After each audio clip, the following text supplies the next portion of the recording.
There is a place deep in the ocean where pressure is 1,000 times stronger than that we're used to at the surface. This force is enough to turn an unprotected human into dust instantly. Well, maybe more like mud. Anyway, that's why explorers need some serious preparation and equipment to survive in such extreme conditions down in the Mariana Trench. It is as wide as 20 national malls in Washington, D.C., and about 1/5 as long as the diameter of Earth. People who went all the way down describe it as a chilly, quiet, and very peaceful place. They saw a bright blanket of red and yellow rocky outcrops, and there was a whole variety of unique, small, translucent animals. The popular myth is that more people have gone to the moon than to this deepest place on Earth is not true, though. In total, 24 humans flew to the moon, and at least 27 brave souls dove down to the Mariana Trench. Most of them were explorers and not proper scientists. They just go there for the thrills and also to collect video evidence of different wildlife, geological formations, and human-made objects. Humans started traveling around space and into the ocean depths at around the same time. The first moon landing was in 1969. And the first person to go down the Challenger Deep, the deepest part of the Mariana Trench, did so in 1960.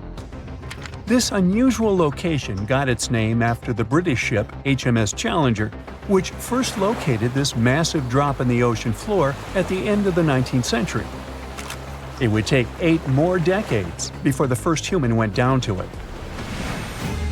Explorers didn't manage to do it in a conventional submarine. They used a type of submersible called a bathyscaphe. The Swiss oceanographer Auguste Piccard designed his own in 1953. 7 years later, the submersible managed to do the impossible. It had reached a depth of nearly 36,000 feet.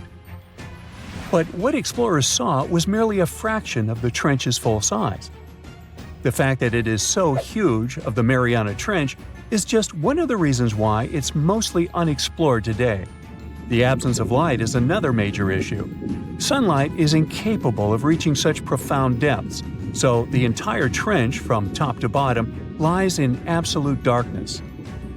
Because of such conditions, the ecosystem is a lot different than the shallower regions of the Pacific. This puts immense pressure on marine wildlife. Yeah, the pun is intended. Another reason why it's so challenging to survive there is the temperature. Water freezes at 32 degrees Fahrenheit. At the bottom of the Mariana Trench, the ocean is just a couple of degrees above freezing. One of the factors that hasn't let this area turn into a giant icicle is the fact that salt water has a slightly lower freezing point. The other reason is geothermal energy that warms the ground at the bottom of these just enough for it not to freeze. That's why submersibles need to have proper insulation to navigate these icy conditions. When they reach the bottom, researchers find out that this desolate and harsh climate is home to several animal species. They encountered arrow-toothed eels, snailfish, and spoonworms at various depths. There were even strange-looking translucent sea cucumbers and shrimp-like amphipods. The biggest surprise was microbial mats thriving on methane and hydrogen from the mud. Among the species, the Mariana snailfish looks like a master of the environment that can go farther and deeper into the trench to feed on prey than its competitors. Despite its seemingly fragile appearance, the snailfish has adapted to withstand extreme pressures, a superpower it wouldn't be able to survive without. The exotic life forms that live deep down aren't normal-sized, since deep-sea gigantism makes them grow significantly larger than their counterparts in other ecosystems. One example is the giant tube worm, which can be 6 feet long. Science has a hard time explaining the exact cause of this form of gigantism. Thermal vents are just one of the possible explanations.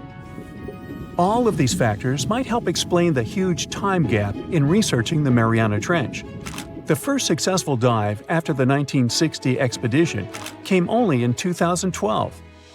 That's when the famous Canadian film director James Cameron went down in the deep-sea Challenger. Because few scientists have gone that deep before or after Cameron, There is no map of the deepest point on our planet. We know very little about the oceans that cover 2/3 of the Earth's surface. Researchers have mapped out only 5% of them so far. Science still has a lot to discover in the Mariana Trench and other unexplored places on our planet. The Amazon rainforest stands as the best example of the world's most unexplored regions. The list of reasons why this part of South America is unknown starts with its wildlife: jaguars, anacondas, piranhas, black caimans, and Brazilian wandering spiders are just some of the creatures that pose a risk for researchers. Relentless year-round rainfall induces heavy flooding. Add to all this some treacherous river currents, and you can see why scientists have mapped such a small percentage of the Amazon to date. In just one region of Brazil, near Peru, there are at least 14 tribes that have never had contact with the outside world. The national authorities intend to keep it that way. Isolation of these indigenous people is the best way to protect their future. The same goes for a remote island in the Indian Ocean. After the tragic tsunami of 2004, helicopters flew over North Sentinel Island to make sure its inhabitants were alive and well. Meanwhile, the Sentinelese weren't thrilled. They took up bows and arrows to drive away the unwanted visitors. This tribe is one of the last uncontacted tribes on Earth. Although anthropologists and filmmakers visited the island in the late 1960s, we still don't know much about its indigenous population. It sits a long way off any shipping lanes in the Bay of Bengal. North Sentinel has no natural harbor, and it's surrounded by a shallow reef. This makes access to the island possible only by boat. The Indian officials who lay claim to the island have prohibited outsiders from visiting the island for safety reasons. The estimates on how many people inhabit the island vary significantly, from as few as 15 to as many as 500. The island is not tiny. It's about 5 times as big as London's Heathrow Airport. Apart from occasional contact during the past 2 centuries, the Sentinelese must have been isolated for a long time. They are related to other indigenous groups in the Andaman Islands, but their neighbors cannot understand a word of their language. The continent of Antarctica has no permanent human settlements at all. The only people who periodically live there are international scientists. This vast expanse of ice and snow, roughly the size of the United States and Mexico combined, still has many regions where humans haven't set foot. Satellite imagery and photos that NASA's aircraft made from the air have mapped out the entire continent. So we know where to go, but it's not that easy. The reason for this are all the adjectives that go with Antarctica. It is the coldest, windiest, driest, and brightest of the 7 continents. This makes it virtually unlivable. More than 99% of its surface is covered with a permanent sheet of ice. Its thickness ranges from 1 mile to as many as 3 miles in some places. That's half the height of Mount Everest. Now, the Himalayan range contains the world's tallest unclimbed mountain. It is also the tallest mountain in Bhutan. In the local language, the mountain's name translates as White Peak of the 3 spiritual brothers. Out of respect for the spiritual beliefs of the local population, national authorities restricted and then completely banned mountaineering at the beginning of the 21st century. To this day, there is no evidence that any climber has ever managed to successfully reach the summit of this mysterious mountain. Welcome, dear listeners, to another episode of our exploration series. Today, we're diving deep into a world that is closer to us than the moon, yet remains largely unexplored. A world that covers over 70% of our planet's surface, yet we've only scratched the surface of its mysteries. Yes, you guessed it right. We're talking about the vast, the deep, the beautiful, and the mysterious, our oceans. Despite our technological advancements, we've explored just a mere 5% of these underwater worlds. To put that into perspective, more people have set foot on the moon than have ventured into the deepest part of our oceans, the Mariana Trench. So, buckle up as we embark on this fascinating journey, exploring the depths of our oceans, the creatures that inhabit it, the unique phenomena that occur beneath the waves, and the challenges we face in uncovering these underwater secrets.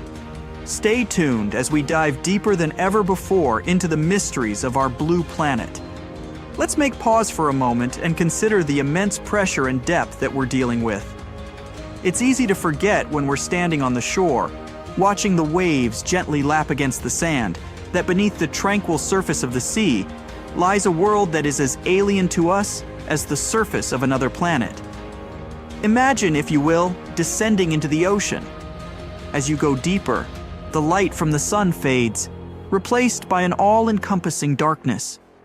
The weight of the water above you increases, and with it the pressure. This is a world where the pressure isn't just a metaphorical weight on your shoulders, but a literal one. At greater depths, the pressure is so intense that it's harder to send people to the bottom of the ocean than to send them into space. Yes, you heard it right. Space, the final frontier for many, is easier to reach than the depths of our own oceans. In space, as we ascend through the Earth's atmosphere, the pressure drops to zero. But in the ocean, it's a different story. The deeper you go, the greater the pressure, reaching levels 1,000 times greater than on land. It's like having hundreds of elephants standing on your head. It's a world where human beings, as we are, cannot survive. Yet despite these extreme conditions, life thrives. Creatures of the deep have adapted to survive in this high-pressure environment, leading to a biodiversity that is as stunning as it is surprising. But for us, to explore these depths, we need to overcome these challenges.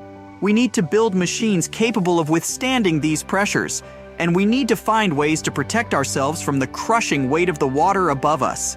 As we delve deeper into our exploration, we encounter a fascinating phenomenon: the shifting of oceans and continents. The Earth as we know it has not always looked the same. Over millions of years, the continents have drifted apart and come together in a slow dance orchestrated by the movements of the Earth's crust. The Atlantic Ocean, for instance, is a testament to this incredible geological process. It was formed when the North and South American continents separated, creating a vast body of water in between.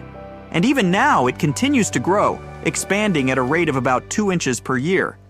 On the other hand, the Pacific Ocean, the largest and deepest of Earth's oceanic divisions, is slowly shrinking.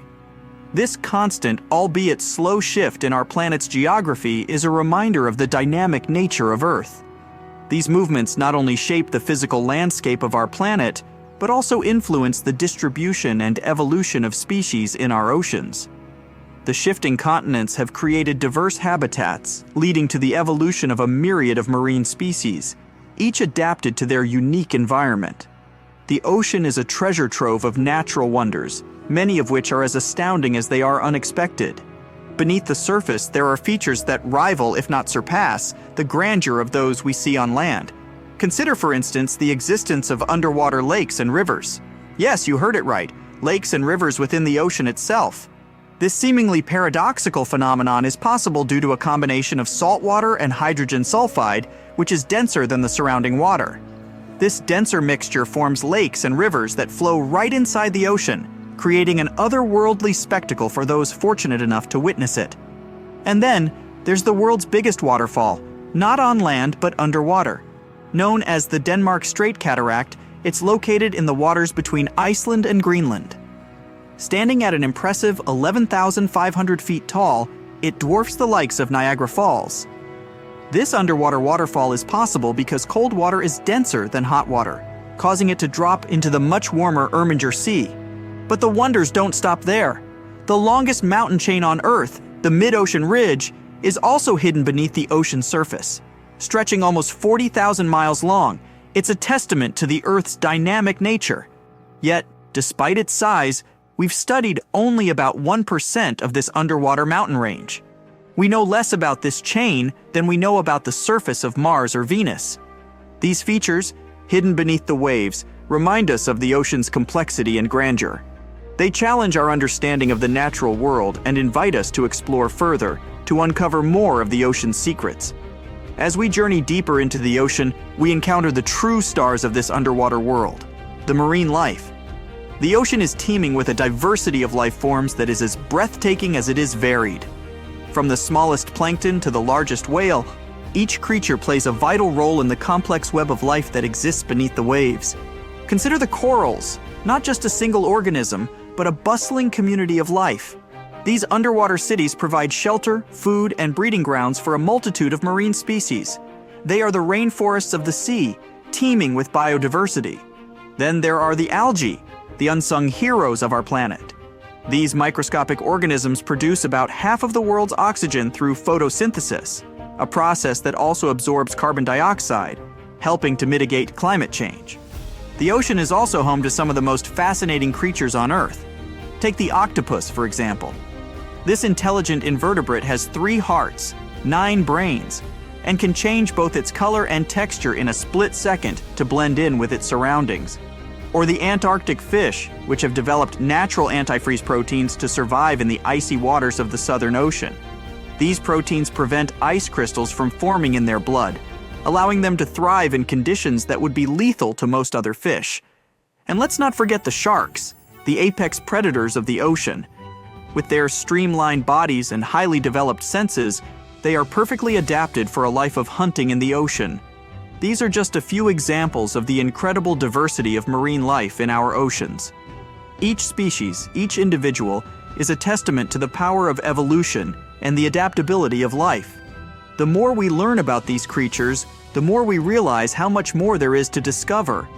As we venture further into the depths of the ocean, we encounter creatures that seem to belong more to the realm of science fiction than the natural world. These deep-sea dwellers have adapted to survive in an environment that is among the most inhospitable on Earth. Take, for instance, the goblin shark. With its long, flattened snout and protruding jaws filled with nail-like teeth, it's a creature that seems to have been plucked straight out of a nightmare.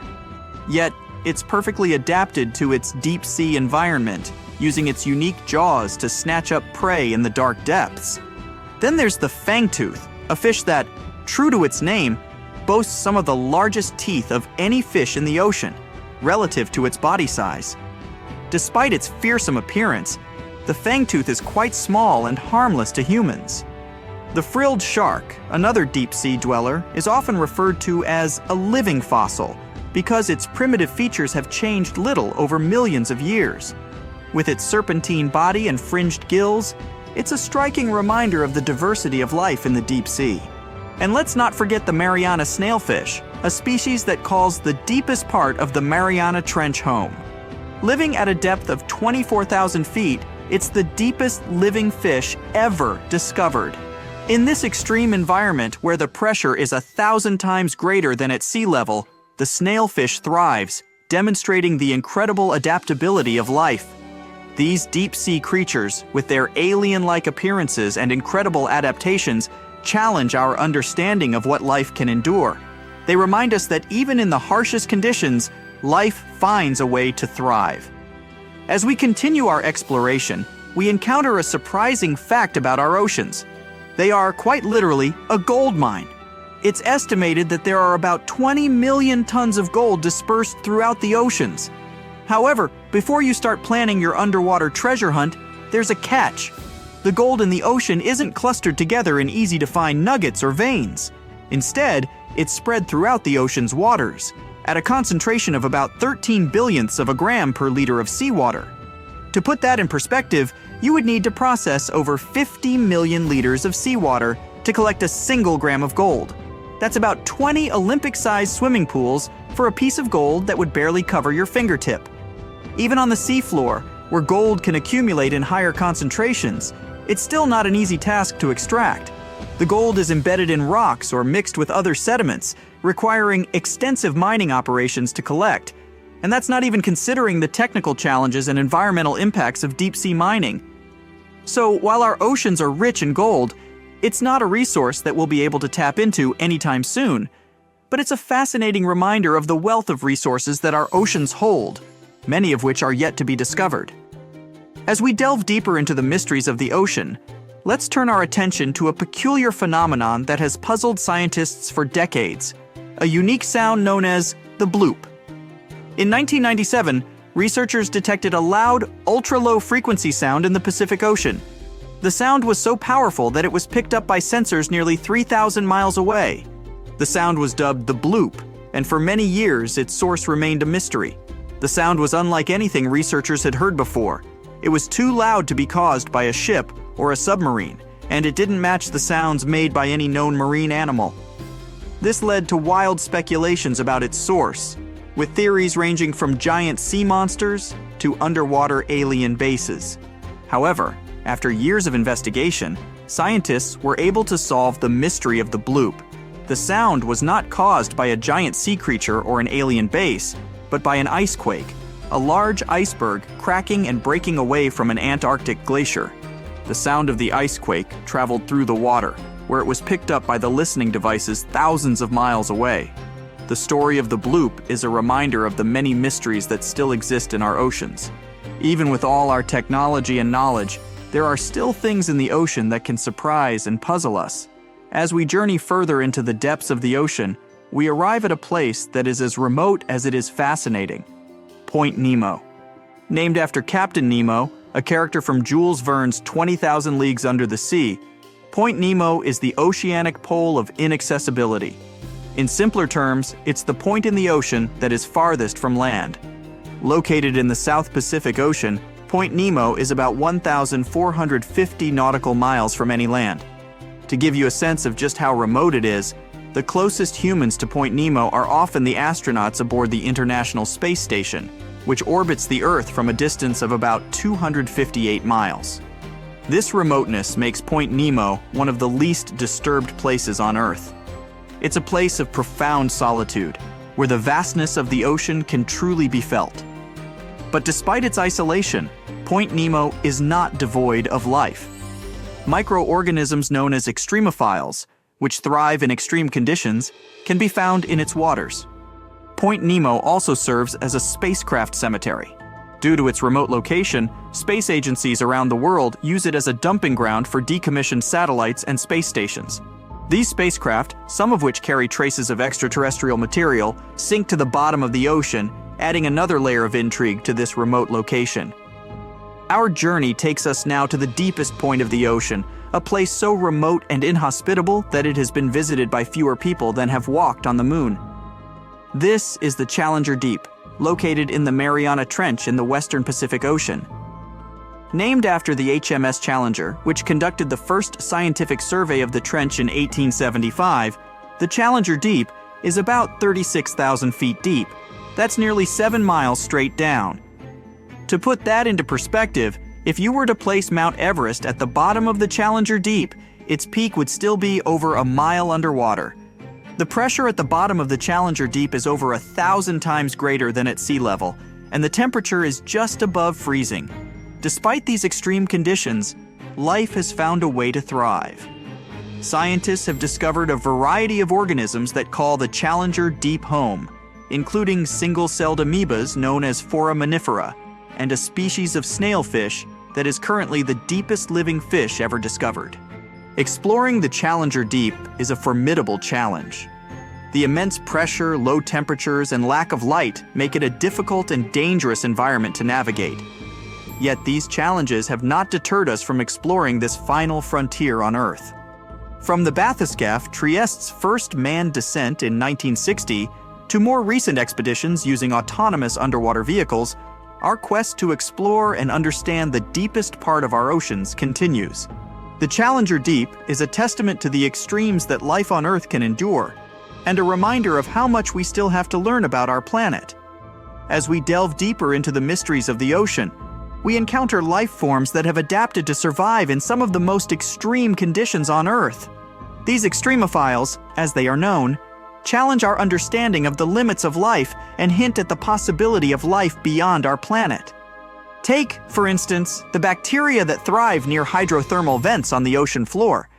In these seemingly inhospitable environments, where the water is superheated and the pressure is immense, these microorganisms not only survive but thrive. They have evolved to use the chemicals spewing from the vents, such as sulfur and methane, to generate energy in a process known as chemosynthesis. Then there are the organisms that inhabit the Challenger Deep, the deepest part of the Mariana Trench. Here, in the pitch-black depths, under pressures 1,000 times greater than at sea level, life has found a way. From single-celled amoebas to the Mariana snailfish, These creatures have adapted to survive in an environment that would be lethal to most other forms of life. These extremophiles are of great interest to scientists, not just for what they can teach us about life on Earth, but for what they might reveal about the possibility of life on other planets. If life can survive in the extreme conditions of the deep sea, could it also exist in the icy oceans of Jupiter's moon Europa, or beneath the surface of Mars? As we continue our journey through the depths of the ocean, it's important to acknowledge the tools and technologies that make our exploration possible. These devices, designed to withstand the extreme conditions of the deep sea, allow us to venture where humans cannot go, revealing the mysteries of the ocean to us. One such tool is the deep sea submersible. These vehicles, which can be manned or unmanned, are designed to withstand the immense pressure of the deep sea. They are equipped with strong lights to illuminate the dark depths and cameras to capture images and videos. The bathyscaphe Trieste, which reached the bottom of the Challenger Deep in 1960, and the Deep Sea Challenger, which made the same journey in 2012, are examples of manned submersibles. Then there are the remotely operated vehicles, ROVs, which are controlled from a ship on the surface. ROVs can stay underwater for much longer than manned submersibles and are often used for detailed scientific research and exploration. They are equipped with robotic arms to collect samples and high-definition cameras to document their findings. Autonomous underwater vehicles, AUVs, like the Nereus, are another important tool for deep-sea exploration. These vehicles can operate without a tether to the surface, allowing them to explore areas that are difficult to reach with other methods. They use advanced navigation systems to move through the water and can be equipped with a variety of scientific instruments to collect data. These tools, along with advancements in sonar mapping and satellite technology, have revolutionized our understanding of the ocean. They have allowed us to explore deeper and with more precision than ever before, revealing a world that was once completely hidden from view. As we draw our journey to a close, we are left with a sense of awe and wonder at the vastness and complexity of our oceans. We've journeyed from the sunlit surface to the darkest depths, encountering along the way a world teeming with life and filled with mysteries yet to be solved. We've learned about the immense pressures and low temperatures that characterize the deep sea and the remarkable creatures that have adapted to survive in these extreme conditions. We've discovered underwater lakes and rivers, the world's biggest waterfall and the longest mountain chain, all hidden beneath the waves. We've marveled at the diversity of marine life, from the smallest plankton to the largest whale, and the crucial role they play in our planet's ecosystem. We've also learned about the challenges we face in exploring this final frontier on Earth. The deep sea is a harsh and unforgiving environment, and it takes a great deal of ingenuity and courage to venture into its depths. But as we've seen, the rewards are well worth the effort. Each new discovery brings us closer to understanding our planet and our place in it. As we conclude this journey, let's remember that our exploration of the ocean is far from over. There are still many mysteries to unravel, many species to discover, and many challenges to overcome. The ocean, with its vastness and depth, reminds us of the infinite possibilities that await us.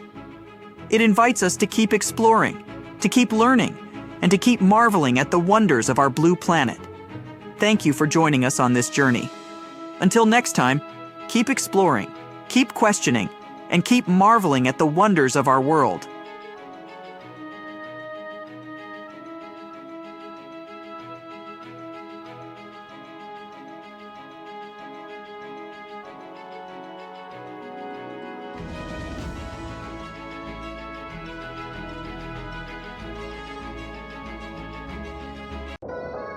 Oceans cover over 70% of the Earth's surface, so it comes as no surprise that about 50% of the US territory is underwater. We've explored only 5% of oceans. 12 people walked on the moon, but there were only 4 manned descents to the Mariana Trench, the deepest location on Earth. Pressure is the crucial challenge of going deep into the ocean. At bigger depths, temperatures are extremely low, visibility is 0, and the pressure is so intense, it's harder to send people to the bottom of the ocean than to send them into space. You can't see it, but the pressure of the air pushing down on your body in deeper parts is so big, it feels like more than 100 adult elephants, or 50 jumbo jets, are standing on your head. The pressure is 1,000 times bigger than on the land. Meanwhile, in space, when we pass through the Earth's atmosphere, the pressure drops to 0. We're mapping the planets, but it turns out to be easier than mapping the ocean floor. NASA uses radio waves when exploring space, but this method can't be used for the ocean, since the trillions and trillions of gallons of water get in the way. The Pacific Ocean is becoming smaller, while the Atlantic Ocean is expanding. Many, many years ago, the Atlantic Ocean wasn't even there. It was formed when the North and South American continents separated. Now it's growing bigger at a rate of 2 inches per year, while the Pacific Ocean is shrinking a bit. Oceans even have their own sound, called a bloop. Its quite loud, low frequency, and pretty spooky sound was detected by scientists back in 1997. Some years later, though, other studies revealed that the bloop emanated from an iceberg, cracking away from a glacier. There are lakes and rivers in the ocean depths. It's possible because saltwater and hydrogen sulfide make a combination that's much denser than the water surrounding it, which is why lakes and rivers might form and flow right inside the ocean. The world's biggest waterfall, called the Denmark Strait Cataract, is underwater too, in the waters between Iceland and Greenland. It's 11,500 feet tall, and its amount of water is almost 2,000 times bigger than the one Niagara Falls has. This underwater waterfall is possible because cold water is much denser than hot water, so cold water drops into the much warmer Irminger Sea. The longest mountain chain is also hidden in the mysterious underwater world. The mid-ocean ridge is almost 40,000 miles long. People studied only about 1% of this ridge. We know less of this chain than we know about the surface of Mars or Venus. Challenger Deep, the southern part of the Mariana Trench. That's a small valley at an extreme depth of a little bit over 36,000 feet. Imagine putting our tallest mountain, Mount Everest, into the Challenger Deep. 1.2 miles would still remain for the mountain's peak to reach the surface of the water. 94% of all living creatures are aquatic, and almost 2/3 of marine life is still not defined. So new species are being discovered all the time, including those spooky ones like the goblin shark, the fangtooth, and the frilled shark. Imagine what more's been waiting for us down there. There are also treasures hidden down below. Oceans have around 20 million tons of gold, but not in a way it can be extracted or mined with any cost-effective methods. It's dispersed all over the seafloor. If we could take it out, each person on the planet would get about 9 pounds of gold.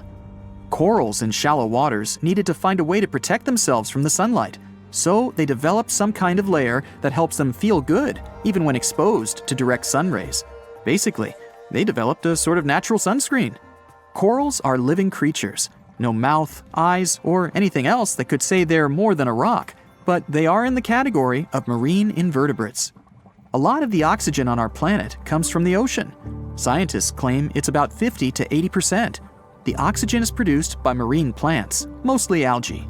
A tsunami can be up to 100 feet tall, but waves under the surface are even bigger and can reach a height of 800 feet before they collapse. Antarctic fish have proteins inside their bodies that act as some sort of natural antifreeze.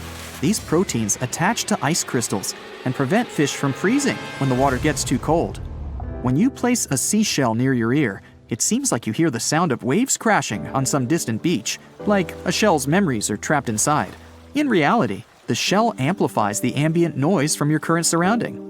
There are 1 million volcanoes in the ocean depths, and 80% of eruptions happen underwater. The jellyfish is one of the oldest aquatic creatures, and their ancestors lived 500 to 700 million years ago. That makes them more than twice as old as the first dinosaurs, since they appeared around 240 million years ago. Sharks have also been around for quite a long time, about 400 million years. Fun fact, they don't have bones, but cartilage, the same thing our nose and ears are made of. Their skin is covered in a material that looks more like some sort of teeth than fish scales. Dermal denticles. With this, their skin kind of feels like sandpaper, so it helps them be quicker and quieter. The smallest shark, called a dwarf lantern shark, is also one of the tiniest fish in the ocean, since the biggest one ever found was smaller than 8 inches. Lobsters have been around for almost 500 million years. Scientists found fossils of some kind of a huge 7-foot-long lobster, which was one of the biggest animals living at those times. Dolphins are some kind of sleepwalkers, since they sleep with only half of their brain. They close one eye at a time. Sea turtles are quite adaptive animals, and they live on all the continents, except Antarctica. Octopi are incredible marine dwellers. They have blue blood, 3 hearts, and 9 brains. The central one and the other 8 brains are distributed among their 8 arms. They also can regrow an arm in about 100 days. Sea sponges don't have a head, eyes, a mouth, bones, lungs, a heart, or a brain, but they're still living beings. A seahorse is technically a fish, even though it doesn't look like one. This specific animal has no stomach or teeth. Food goes through its digestive systems really fast, so these animals must eat more or less all the time to stay alive. Seahorses can eat more than 3,000 brine shrimp per day. There's a unique spot in the Pacific Ocean where you're farther from all your problems than in any other place on Earth. It's called Point Nemo, and it's about 1,500 miles away from the closest points of land. It's quite hard to get there. First, it's not a bit of land, so you can't actually see it. Second, even the person who discovered it back in 1992 never visited it. The ocean doesn't get struck by lightning as often as the land does, but when this happens, the results can be way worse than on the ground, since water is conductive, so lightning spreads across the ocean really fast. Cold water surrounding your body while swimming may feel refreshing, but that's not a protective layer, and you can still get sunburned. In fact, the water only reflects 10% of UV rays, while the sand reflects an additional 15% of the sun's rays. The temperature in oceans varies. Sometimes you can find water with a temperature of up to 40 degrees Fahrenheit, while there are hydrothermal vents in the seafloor too. They release water that goes up to 750 degrees Fahrenheit. Ouch. There's this thing called the Milky Sea phenomenon, a stunning scene where the water glows with such incredible light that it looks like it's not from our planet. This area is so big, you can see it shining from space, and the mysterious phenomenon usually can be seen in the Indian Ocean. Sometimes, while chilling on a beach, you can see green flashes over the horizon. That happens because the atmosphere bends sunlight when it's passing through, after which it separates the light into different colors. This is in the same way a prism splits the light into what we later see as small rainbows. Black holes have incredibly strong gravitational force pulling objects in. Even light doesn't have a chance to escape it. A similar thing happens with those found in the oceans. Yes, no need to go to space to see one of those. We have them on Earth too. It's just that they don't catch the light, but the water. They are enormous whirlpools, sometimes bigger than whole cities, and they're spinning against the main current, swirling billions of tons of water and everything else on the way. A group of underwater explorers stumbled upon a mysterious discovery in June 2011. It was a strange something resting deep under the freezing waters of the Gulf of Bothnia in the Baltic Sea region. The Baltic Sea anomaly, a weirdly shaped feature 210 feet long and 26 feet tall, was discovered 300 feet below the surface using sonar by OceanX. The team claimed that their electrical equipment stopped working when they got to within 650 feet of the mysterious object. Anything electric that was taken down just stopped working altogether over the site. Moving away from it let the electronics turn back on. It remains a mystery, but the unique shape leads to many claims that it could be part of a former sunken city like Atlantis, or even a mysterious object from outer space that crashed through the ice at some period. The scientists studied samples collected from around the site and determined that it could be a simple glacial deposit carved out from moving glaciers during one of the ice ages. The anomaly is just a piece that was left over, undisturbed for thousands of years. It hasn't been explored enough yet for a true answer. Off the southern tip of Japan lies the Yonaguni Formation. A local diver first noticed these formations in 1986 while searching for new dive sites for tourists. When he saw the large steps that resembled a pyramid, he decided he must have discovered an underwater city. Archaeologists believe that the structures belong to a long-forgotten fabled civilization, just like Atlantis, that had vanished beneath the waves thousands of years ago. Structures inside the pyramid that resemble stonework, like castles and a stadium, are connected by roads and what seems to be large walls all the way around. The marks in the stone show quarry work with faded faces and rocks sculptured into animals. But other experts say that the symmetry of the rocks is not as perfect as reported, and that it appears to be solid rock rather than carved blocks. For them, it's just a coincidence. Research is going on to determine if it's truly a lost civilization or nature just having a little fun. The Lincoln Memorial is gigantic in size, and the view of the reflecting pool mesmerizes visitors. For enthusiasts that love history, searching for the famous carved lettering mistake in the walls is also part of the journey. With high hope for the future, no prediction in regard to it ventured. Except the sculptor accidentally spelled future with an E instead of an F. There is a chamber in the building's foundation that's also worth a visit. You can even find a cave-like structure where stalactites form from the dripping water through the limestone through a secret door. There's graffiti from unknown construction workers on the supporting columns inside this cavernous space. Around the northern tip of Queensland, Australia, an uncommon cloud formation that rolls through at dawn scares the tourists. These clouds are called morning glory, a very rare type of cloud that seems to almost roll across the sky, looking like a massive tube. Measuring up to 600 miles long, this phenomenon is the result of an updraft pushing through the cloud, creating a rolling appearance. They believe the moist, cool air at the back of the clouds causes them to sink downward, almost dropping onto the land. In northeastern Thailand, 466 miles away from Bangkok, a 75 million year old rock formation sticks right out of the mountains and into the forest. Looking like a pod of whales swimming together, this place is called Three Whale Rock. Millions of years ago, this area was just a desert, but archaeological evidence from the Cretaceous period, when the T-Rex and Triceratops were out there, show that the land was changing quite dramatically at that time. It's believed that the sandstone mountains were lifted by plate tectonics and erosion by the Mekong River. It resulted in the strangely shaped rock formations that stand out today. Anyone willing to hike the network of trails can reach the place and find waterfalls, as well as a wide variety of plants and animals. From the very top of these huge monoliths, the beaches of Mekong, the mountains, and forests stretch in all directions. One of the most talked about books of the 20th century was an ancient text that no one could read. The Voynich manuscript was discovered in 1912 and is the world's most mysterious manuscript. Looks like it's withholding many secrets from the world. The handwriting inside is of an unknown language or code. It's heavily illustrated with strange pictures of unknown objects and zodiac symbols. The drawings of different plants are the most intriguing thing about the book, as none match any plant species on Earth that scientists are aware of. A professor of applied linguistics in England claimed to have deciphered some of the characters in the book, but as of yet, everything is still unintelligible. Jellyfish lightning sprites are electrical discharges high in Earth's atmosphere. They're associated with powerful thunderstorms, but they're not the same clouds that give us rain. These sprites occur at 30 to 50 miles above the ground, in the mesosphere.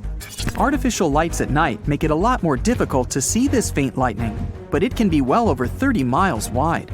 The red sprites are a type of cold plasma discharged above a thundercloud, turning red with the nitrogen in the atmosphere. They work as a balance of the lightning charges between storm clouds and the ground below.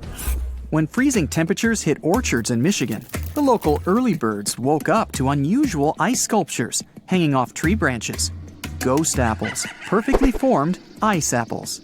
Finding one is very difficult, as everything has to be perfect for this to occur, and it's got to be freezing cold. This rare weather phenomenon causes the apples to freeze on the branch, with rain coating the apples in a thin layer of ice. The apples then thaw and leak out like applesauce, leaving just the beautiful ice shell behind. The Gateway Arch in the city of St. Louis is just like looking back in time. What most visitors don't know is that the arch also provides a glimpse back to its construction. The arch is the tallest national monument in the United States, standing at 630 feet high and 630 feet wide. It was built to withstand earthquakes and high winds and can sway up from 1 inch to 18 inches in a 20-mile-per-hour wind. It also contains the stories of over 700,000 people from St. Louis kept in a time capsule that was welded to the very top. Found in any snow-covered mountain area, like the Rocky Mountains, the wind, temperature, snow, ice, and moisture have to all work together for you to see the phenomenal rings known as snow rollers. Starting with quite a thin layer of damp snow on the ground, it needs to sit on top of ice or powdered snow.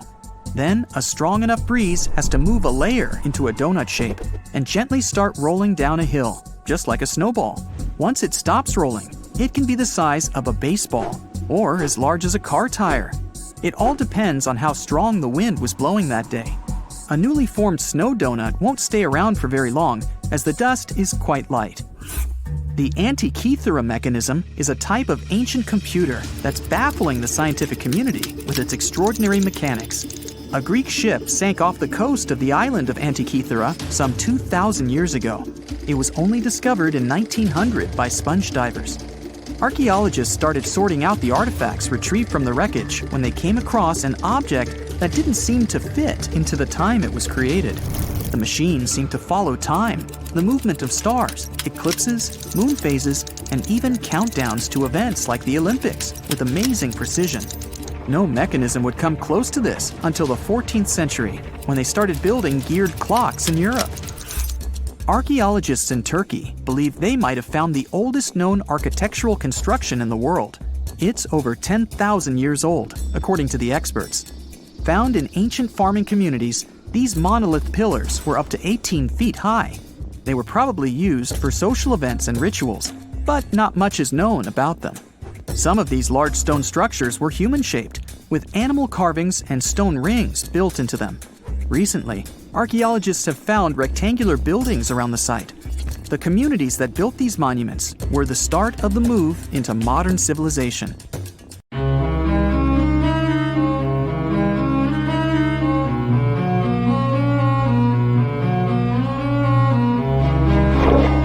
Question for you. Do you think Atlantis could be real?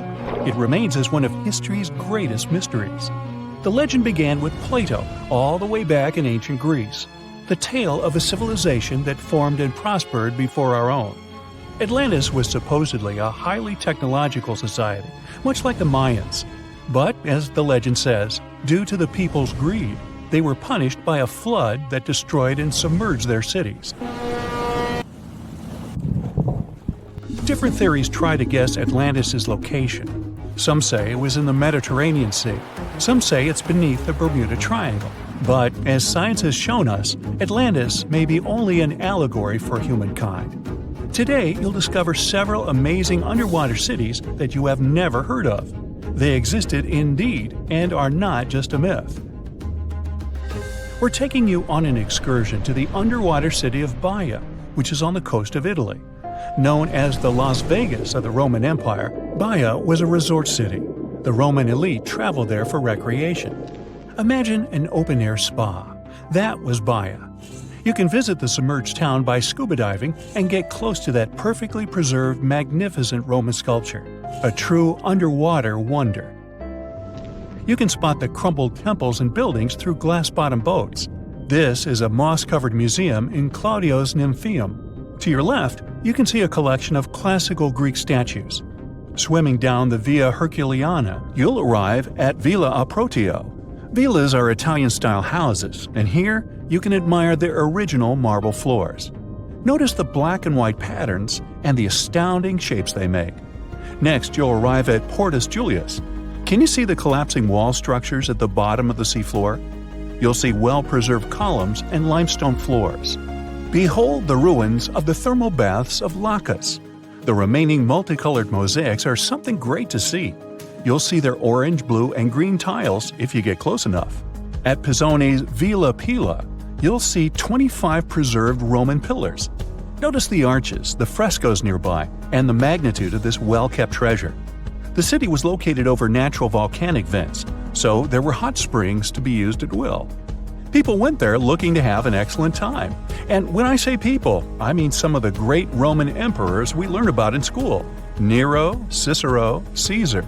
But around the 8th century, the city was sacked and the luxurious town was abandoned. Slowly, the water level rose and the city started to drown. You are on a summer vacation off the coast of Greece, 4 hours outside of Athens, in the Peloponnese Peninsula on Pavlo Petri. You dust off your snorkel and head for a free dive on a bright sunny day. Sometime into the dive, you start noticing patterns on the seabed. 13 feet below the surface, the outline of familiar objects starts to appear, one by one. As you continue swimming, what looks like the outline of an entire city emerges before your eyes. You wonder, how could water have taken the whole city? Rocks are perfectly aligned into what appears to be the foundation of a building. Nicholas Fleming, a British oceanographer on vacation in Greece, was the person that discovered Pavlo Petri. He was documenting the seafloor artifacts. The team found the site filled with pots, storage vessels, and tools. A quern stone, for instance, is a tool used for grinding grains and turning them into flour.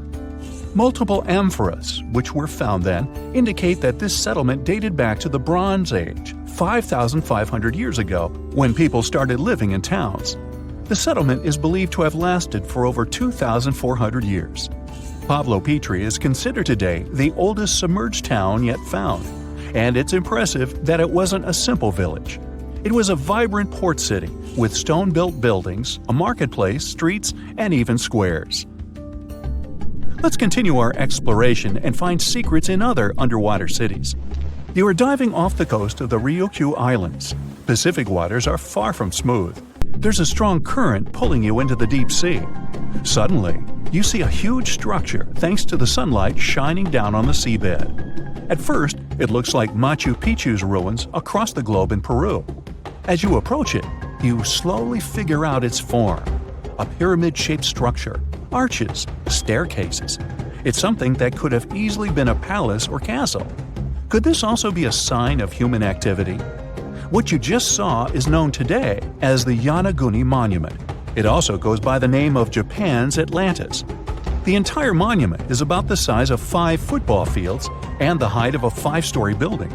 Its most surprising feature is its expansive terraces that host large crowd gatherings. Explorers and scientists believe that Yonaguni dates back to 10,000 years ago. But whether it is a man-made structure or a natural formation is still under debate. For Japan's top marine geologist, Professor Masaki Kimura, Yonaguni is the heritage of a lost civilization. Kimura has dived into exploring the ruins over 100 times over the past 10 years. According to him, there are clear signs of human activity down there. The Triangle Pool, located on the monument's surface, is a triangle-shaped concave that is a historical symbol of water fountains in the region. There is also a giant turtle carved on the eastern side of the structure. And according to Kimura, turtles have an important cultural meaning. Several pieces of stone tools have been recovered from the site. Their estimated age dates back to 10,000 years ago. However, not all scientists are convinced of the same. For many, Yonaguni is the result of thousands of years of erosion. The fact that the monument is composed of one massive rock leads them to believe that it is not human-made. The defined edges and flat surfaces resemble a natural formation occurrence in Northern Ireland, known as Giant's Causeway. A series of interlocking basalt columns look like the ruins of a palace, but they were the result of volcanic activity in the region. Well, stay tuned for more underwater discoveries. The next stop on our voyage is one of today's most famous underwater cities that has turned into an underwater archaeological park. The city of Port Royal in Jamaica exists today only below the surface. But in 1692, it was one of the wealthiest cities in the Western Hemisphere. Port Royal was the center of the British Empire at the time, and an important trade city that attracted people from all over. It was also home to real-life pirates of the Caribbean. On the morning of June 7, 1692, the people of Port Royal met a different fate than they probably expected. The bars and restaurants beaming with life woke up shaking. People were taken out of bed with the power of a massive earthquake, estimated today at 7.5 on the Richter scale. One survivor says he saw the earth opening up and swallowing the town whole. What he said could be true, as the city was mainly built over sand. The ground sucked buildings, roads, and everyone above. Geysers erupted, and finally, waves as big as 10-story-high buildings hit the city. About 33 acres of the city disappeared underwater, and amazingly, most of its 17th century remains lie in good condition under 40 feet of water. In the ruins, archaeologists have found taverns, storage rooms, kitchens, and recreational buildings used for diverse purposes. You can see a grand lion statue, a submerged bridge, and many picturesque arches. Now, do you fancy a trip to India? Just outside its coast lies another sunken marvel. A site known as the Lost City of Cambay is located on the Gulf of a similar name. It remained hidden until 2001, when the National Institute of Ocean Technology did a routine water assessment. With sonar technology, which sends a wave of sound to the bottom of the sea, they found something far beneath the surface. Images showed well-defined geometric shapes spread along a 5-mile stretch. The remains found dated to more than 9,500 years ago, meaning that this civilization was lost at around the end of the Ice Age. Debris recovered from the site included construction material, pottery, beads, sculptures, and even bones. Scientists argue whether these artifacts are indeed from the site, but if they truly are, then the Lost City of Cambay would be the oldest civilization in the world. It was April 10th, 1912. Richard had just departed from Southampton, England, aboard the most famous ship of the time, dubbed the Unsinkable. Since he had just witnessed a near collision with the SS City of New York, he decided to write to his wife and report the unfortunate and frightening event. "My dearest Sal," he wrote, "we got away yesterday after a lot of trouble." Little did he know that a mere 4 days later, both his pen and the ship he was on would be lost forever at the bottom of the North Atlantic Ocean. Was this some sort of bad omen? Did Richard actually foresee what was about to happen to the ship he was on? In case you haven't figured it out by now, Mr. Richard Geddes was aboard the Titanic on the day that he wrote the letter to his wife. On April 14th, 1912, the ship seemed to have been lost forever. Along with it, so many secrets and treasures have settled at the bottom of the ocean. It took until 1985 for the Titanic's wreck to be finally rediscovered using state-of-the-art sonar technology. Ever since then, they've managed to recover thousands of items from the Titanic, and many of them went on display or auction. Things like jewelry, a life jacket, a menu from the ship's restaurant, or even a sample square of carpet from the first-class stateroom have all captivated the public's attention, just like the many stories of the people on board. Scientists have even tried to come up with strategies to get the Titanic back up altogether to properly study it and stop it from getting more and more damaged at the bottom of the ocean. Some have suggested filling the wreck with ping pong balls to make it float, while others even considered injecting it with 180,000 tons of Vaseline. Another idea was to use 450,000 tons of liquid nitrogen to trap it in an iceberg that would float to the surface. But they eventually had to let go of all these potential strategies since the Titanic is way too fragile to ever be recovered. The Titanic may be one of the most interesting ships lying at the bottom of the ocean, at least in popular culture, but deep-sea divers have a lot of other stories to share. Planes also sometimes find their way to the bottom of the ocean. Deep-sea divers in Oahu, Hawaii came across the wreckage of an F-4U Corsair plane. It seems to have crashed into the ocean in 1946, as it didn't have sufficient fuel. If you can dive deep enough, you might even stumble upon statues and lost artifacts, like those found in the world's only underwater archaeological park off the coast of Naples, Italy. It features the ruins of the ancient Roman city of Baia. The underwater statues found here are breathtaking, to say the least. In an ironic twist of events, some of the equipment we intended to use to get us to the moon was lost at the bottom of the sea for a very long time. But how did that happen? Beginning from the late 1960s and ending in the early 70s, many Apollo rockets were launched to orbit the Earth and the Moon. When reaching altitudes of about 38 miles, the first portion of the spacecraft, including the engines, needed to separate. People thought these components got destroyed or lost forever. But were they really? In 2012, a team of specialists discovered a bunch of rocket engines 14,000 feet off the coast of Florida. They have since gone through a 2-year renovation plan and are now on display at Seattle's Museum of Flight. Can you imagine stumbling upon a whole city underwater? Back in 2001, a lost city was discovered in the Gulf of Cambay, off the coast of India. Some archaeologists believe it to be the oldest city in history. By comparison, it's almost the size of Manhattan and features massive walls and even plazas. They stumbled upon pieces of sculpture, artwork, and even what looked like ancient wooden furniture, believed to date back up to 9,500 years ago and 5,000 years older than any city previously discovered. Okay, how about an underwater river? I can't even imagine what that would look like, but some deep divers claim to have seen it south of Tulum, Mexico. Is that even possible? Well, not really, since the Cenote Angelita cave is not a true river, but a very special type of optical illusion. It's formed by a halocline, meaning a cloud of hydrogen sulfide at the bottom of this underwater cave. Turns out you can actually swim right through this cloud, which makes you feel like you're swimming through a flowing body of water. Not all things discovered underwater are inanimate objects. Some of them are actually quite scary sea creatures. A jellyfish might not be on your list of things to look out for if you can avoid the stings. But this giant one, also known as a lion's mane jellyfish, is the largest known species of its kind. In all fairness, you'll only uncover it if you happen to dive into the waters of the Arctic, Northern Atlantic, and Northern Pacific Oceans. You surely won't miss it, since it stretches across 120 feet from the top to the bottom of its tentacles. When it comes to deep-sea diving, a lot of people are looking to discover some lost treasure. One diver was lucky enough to have hit the literal jackpot when he came upon nearly $1 million worth of treasure on the bottom of the seabed. That was back in 2015, when this lucky diver was swimming just off the coast of Florida.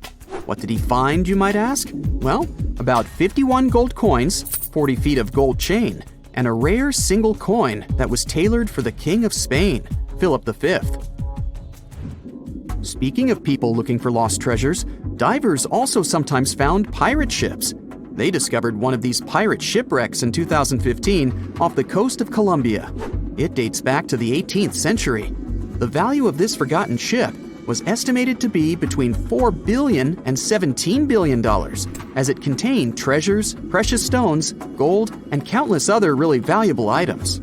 By comparison, a whole island in the Bahamas is up for grabs at $75 million. A computer is the last thing you'd ever expect to discover underwater, right? And this was no regular computer, but an ancient one. And yet, someone stumbled upon it between 1900 and 1901 on the spot of a shipwreck located off one Greek island. Researchers believe this weird stone contraption to be the earliest form of a computer. It was designed to serve many purposes, such as predicting astronomical positions and eclipses on the calendar. Since humanity lost most of the technology used back then, it was wonderful to rediscover it so many years later. It let us piece together many of the ancient Greeks' accomplishments. The computer is now at the National Archaeological Museum of Athens, should you ever want to check it out in person. This has to be one of the most mysterious places on Earth. It's called the Mariana Trench, and it's the deepest part of the Earth's oceans.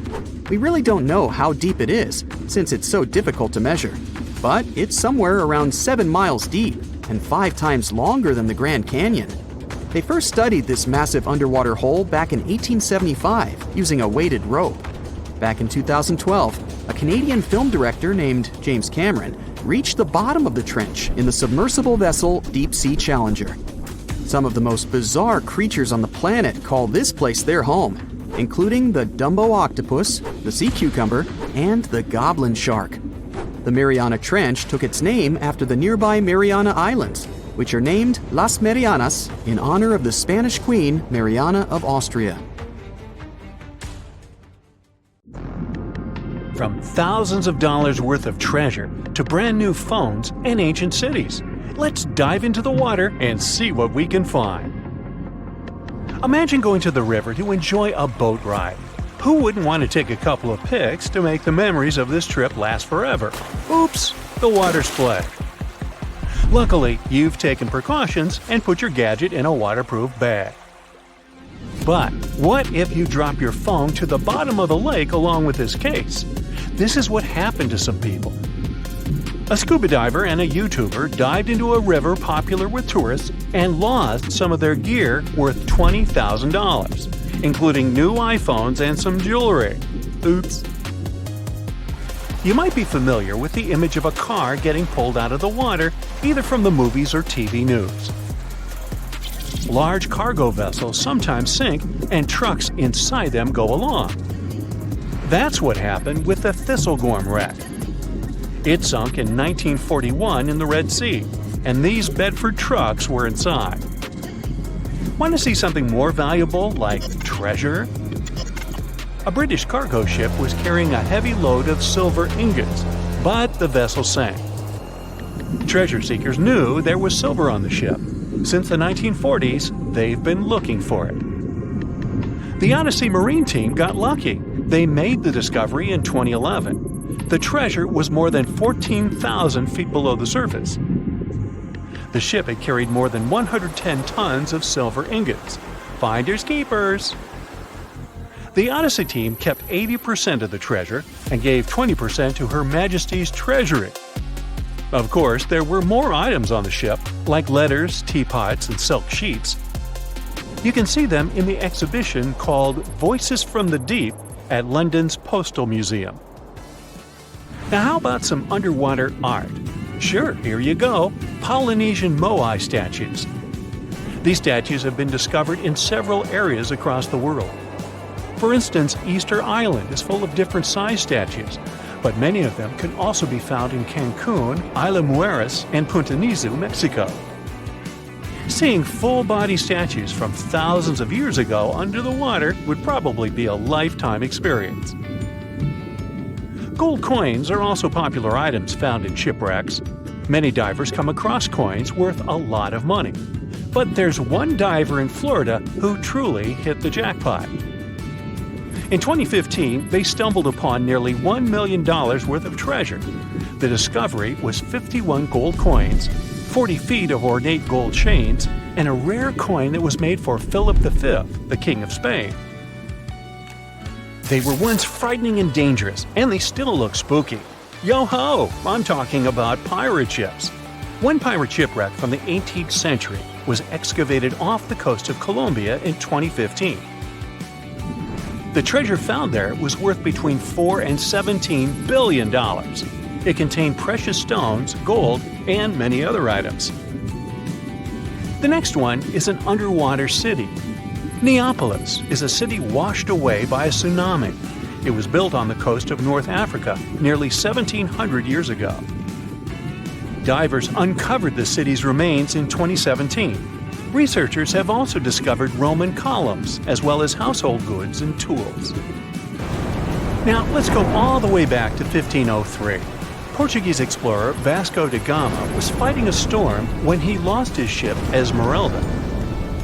The ship was discovered in 1998, but it had to wait for more than a decade to be excavated. Researchers found navigational tools there. They didn't have as much value as Spanish gold, but they were historical treasures. Now, in Amsterdam, they fish for bikes in canals. 1/3 of working Amsterdammers cycle to work. Others use their bikes for different purposes, like exercising, going shopping, and so on. There are more bikes in Amsterdam than permanent residents. Unfortunately, many bicycles and even some cars end up in Amsterdam's canals. The fact that Amsterdam has 165 canals with a combined length of 60 miles doesn't make the authorities' job easier. Obviously, the owners don't throw their bikes into the water. Bikes can end up in the canals because of strong winds, vandalism, theft, or by accident.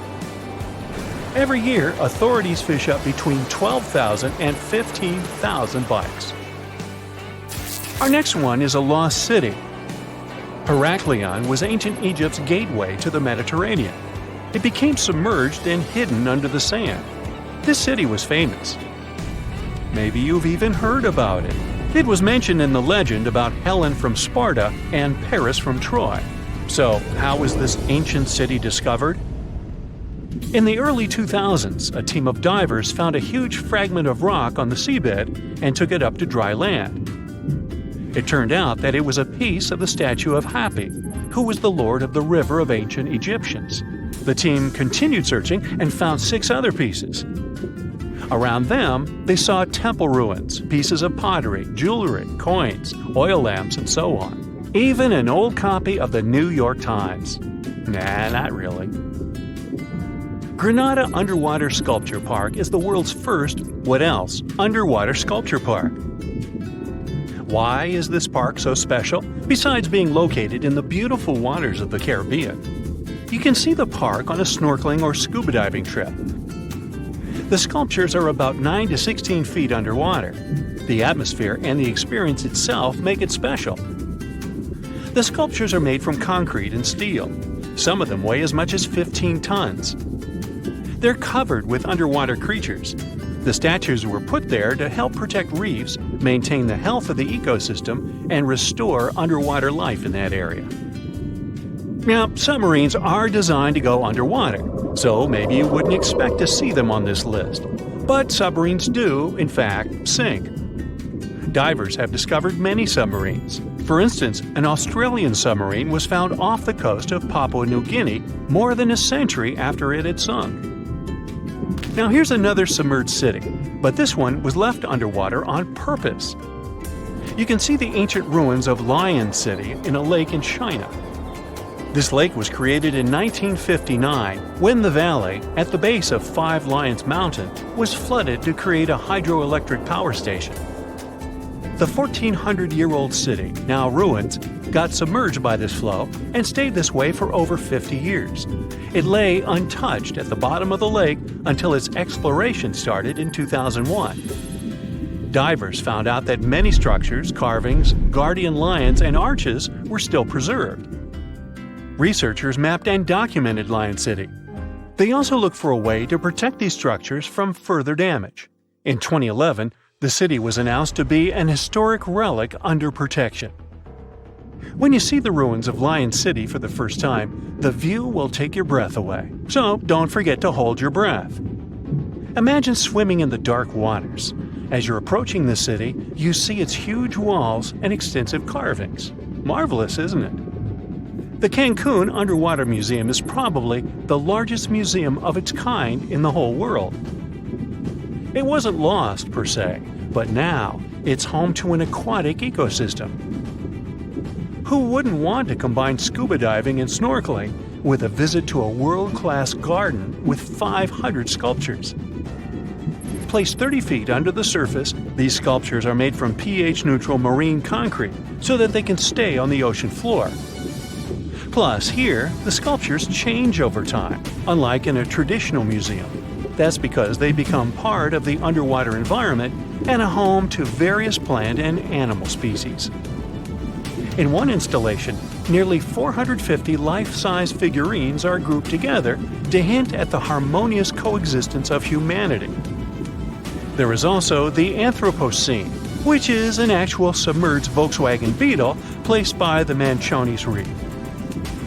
Okay, this is not a lost and found item, but this is just, hey, it's a giant jellyfish and I wanted you to see it. This creature is known as the lion's mane jellyfish, and it's the largest known species of jellyfish. So, I'm happy now. And have you ever discovered anything underwater?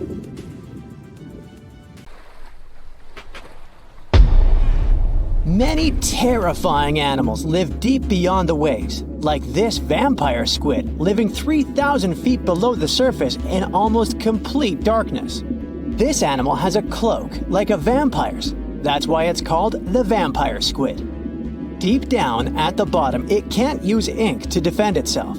So this animal has developed an unusual tactic. It glows slightly to scare away predators. If this tactic fails, the vampire squid can turn its body inside out, revealing tiny spikes. When you translate its scientific name, Vampiroteuthis infernalis, it literally means vampire squid from the nether. Despite its terrifying looks, it's a harmless ocean animal. This previous creature was not from space, but this object definitely is. Before Elon Musk found a way to reuse rockets, NASA would simply drop old ones after launching astronauts into space, most of the time in the ocean or deserts.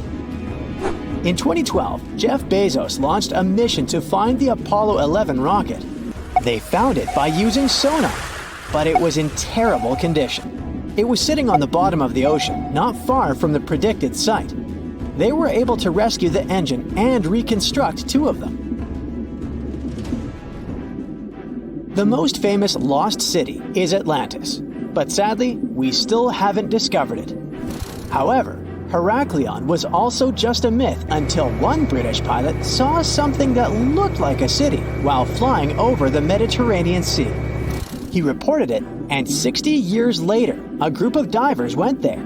They were shocked when they found an entire city underwater.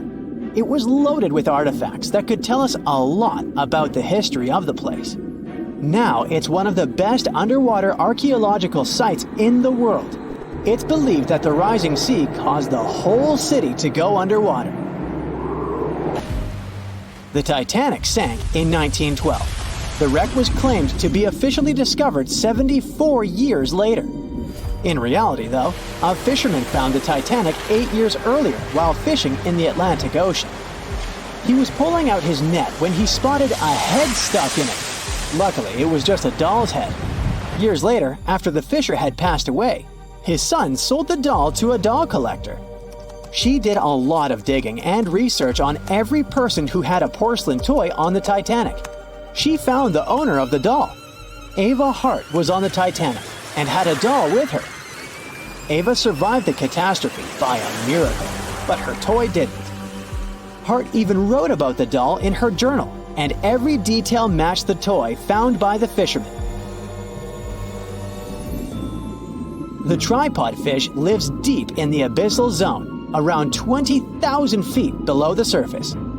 It's adapted to such immense depths and uses its tripod fins to stay still on the bottom. This creature doesn't have big eyes, but even if it did, these eyes would be useless in the darkness. Instead, the tripod fish uses its fins like antennas to detect any movement in the water. This creature doesn't have much luck when it comes to its love life, so it had to develop unique tactics to reproduce. One fish can be both male and female. The next bizarre creature is the lizardfish. It has tons of razor-sharp teeth, a huge mouth, and really big eyes, which it uses for hunting. All this makes the animal look freaky. The lizardfish lives at depths of around 11,000 feet in the midnight zone, where there is zero light. This freak of nature basically eats everything it can fit inside its mouth, from small fish to other lizardfish. On the other hand, when they see other reptile fish, they probably fall in love instead, because finding mates at those depths is not an easy task. Like the tripod fish, the lizardfish can be both male and female at the same time. When you think of a river, you usually picture it on land. Still, nature is quite unpredictable, and it created a river flowing under the ocean in California.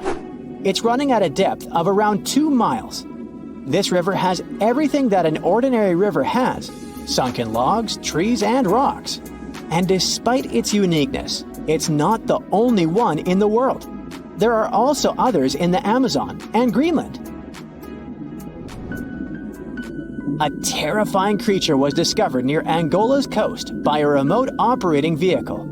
It looks like it doesn't have a head or a body. It was sitting at a depth of around 4,350 feet below the surface. After doing research, scientists concluded it wasn't anything from a sci-fi movie. It was just a cluster of siphonophores stuck together. In 2015, some random guy was diving in Caesarea, and something shiny caught his eye. He reached out, grabbed it, and realized it was a gold coin. After that, he examined the bottom and found out that there were many more. He reported the incident to the local authorities, and they concluded that he had found Arabic treasure. The coins were made of solid 24-karat gold and were a few thousand years old, but due to the perfect salinity and temperature, they looked brand new. The coins belonged to a ship carrying cargo. It was caught up in a storm and unfortunately sank. One of the weirdest things ever discovered was found in the Baltic Sea. It's an anomaly that looks as if it was created by a different civilization. It was discovered by Swedish researchers, and they basically had no idea what it was. They had to ask tons of other scientists for their opinions. When you look at this formation from above, it's 200 feet long and looks exactly like a fallen spaceship. It's hard to believe that it's a natural formation. But, spoiler alert, it's totally made by nature because the Baltic Sea has gone through many erosions throughout history. Most likely, the bizarre formation is the result of these processes. A group of divers in Madagascar were shocked when they found this 7-foot monstrosity of a knife on the seafloor. The speculation started immediately, and many said that the knife was from some giants that had fought megalodons and lived on Earth thousands and thousands of years ago. That could make a nice story, but the knife is most likely a movie prop that was lost at sea. One of the ocean's most bizarre animals is the frilled shark. It's believed that this fish is the reason for all those sea serpent stories that sea explorers of the past wrote about. These animals live pretty deep in the ocean, but sometimes they can be seen in shallow waters. It's super rare, but possible. The frilled shark has a big mouth sporting around 300 teeth. It also has a long body that looks like a lizard's, and it is truly a unique species of shark. Its prey can be half of its size because this shark's stomach is like that of a snake, and it can swallow huge fish or crustaceans. Spotting a few worms in your garden is no big deal, but after seeing a 26-foot long one in the ocean, you will make your wetsuit a little wetter. This worm is super rare, and it's completely harmless to humans. It's actually not a giant worm. It's a cluster of zooids that are stuck together in a worm-shaped formation. They usually only eat plankton, bacteria, and other tiny things that can be found in the ocean. Probably the scariest thing in the ocean that is 100% real is the magna pinna, which can be found at crazy depths of 20,000 feet below the surface. This monster looks like an underwater Slender Man, but it's just a squid with really long tentacles that can reach a terrifying size of 8 feet. This guy has only been seen a few times, and basically, we don't know much about this creature so far. It looks like a prehistoric creature that came from the time of dinosaurs. This scary beast is called the basking shark. It can grow up to 39 feet. People have only reported 3 of them in the past 160 years. The last sighting was in 2015, and before that, about 80 years ago. These sharks sometimes rise to the surface to filter out small animals, such as shrimps and other small crustaceans, when they want to have a nice, tasty seafood dinner. But when there isn't enough grub at the surface, they go down to the depths of almost 3,300 feet, where they tend to stay for months, which is something researchers discovered using satellite tags. Tag, you're it! Now, basking sharks like to spend their time in more temperate waters, but they can migrate long distances. They live across the globe, but in warm tropical or subtropical areas, they won't go near the surface because they're not fans of high temperatures. The lion's mane jellyfish is not that rare, but it's fascinating how large it is. It's the biggest among jellyfish species and the longest animal. Its total length can reach 120 feet. That's approximately 23 feet more than the longest blue whale scientists know about. The jellyfish has around 70 to 150 tentacles, and they all contain huge amounts of neurotoxins that can seriously harm you if you come in contact with the animal. But people don't usually come across this type of jellyfish because it rarely lives near the coast, preferring the open ocean. Generally, you can find the lion's mane jellyfish no deeper than 65 feet below the surface, where it dines on small fishes, zooplankton, and some other types of jellyfish. It uses its tentacles to catch its value meal. Hey, you want fries with that? The giant phantom jelly comes out of the darkness and depths of the ocean's midnight zone. Its sun hat-shaped bell reaches over 3 feet across. This bell trails 4 ribbon-like mouth arms that can be up to 33 feet long. This quite rare creature uses its mouth arms to catch unfortunate animals swimming around and not knowing what's coming for them. Giant phantom jelly propels itself through the water with periodic pulses coming from its orange head. It glows faintly and mysteriously in the pitch-black depths. It lives across the globe in all the oceans except for the Arctic. I'm guessing it's too cold.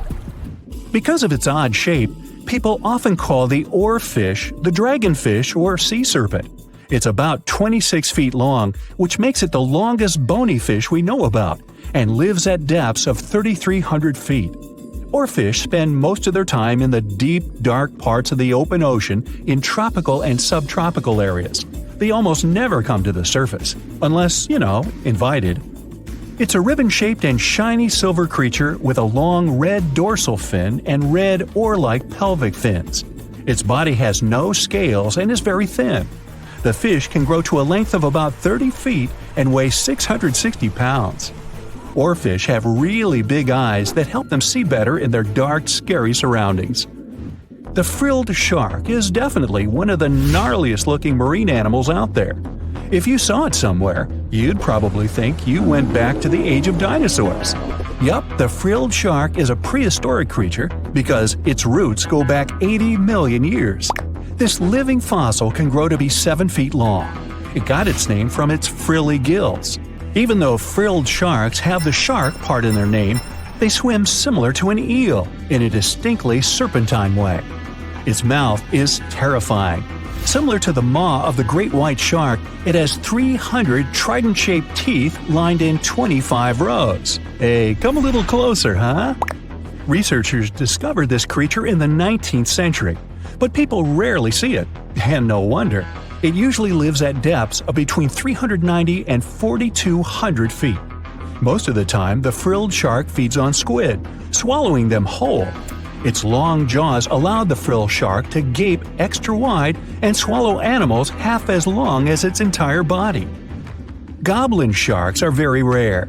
Researchers have spotted fewer than 50 of them in more than 120 years. But maybe that's for the best, since we're talking about a pretty scary fella with a narrow snout and sharp teeth. It's also capable of thrusting its entire jaw outward when it wants to catch something. Sounds familiar. As it's lurking through the dark depths of the ocean, a goblin shark sees a small squid that looks quite yummy. The dangerous animal inches toward the squid. When the poor creature notices the predator, it tries to dart away, but it's too late. The shark has already thrust its jaw the whole 3 inches out of its mouth. This jaw is connected to the flaps of skin the shark can unfold. This helps a lot because the goblin shark is a sluggish animal, so it's pretty hard for it to chase its food.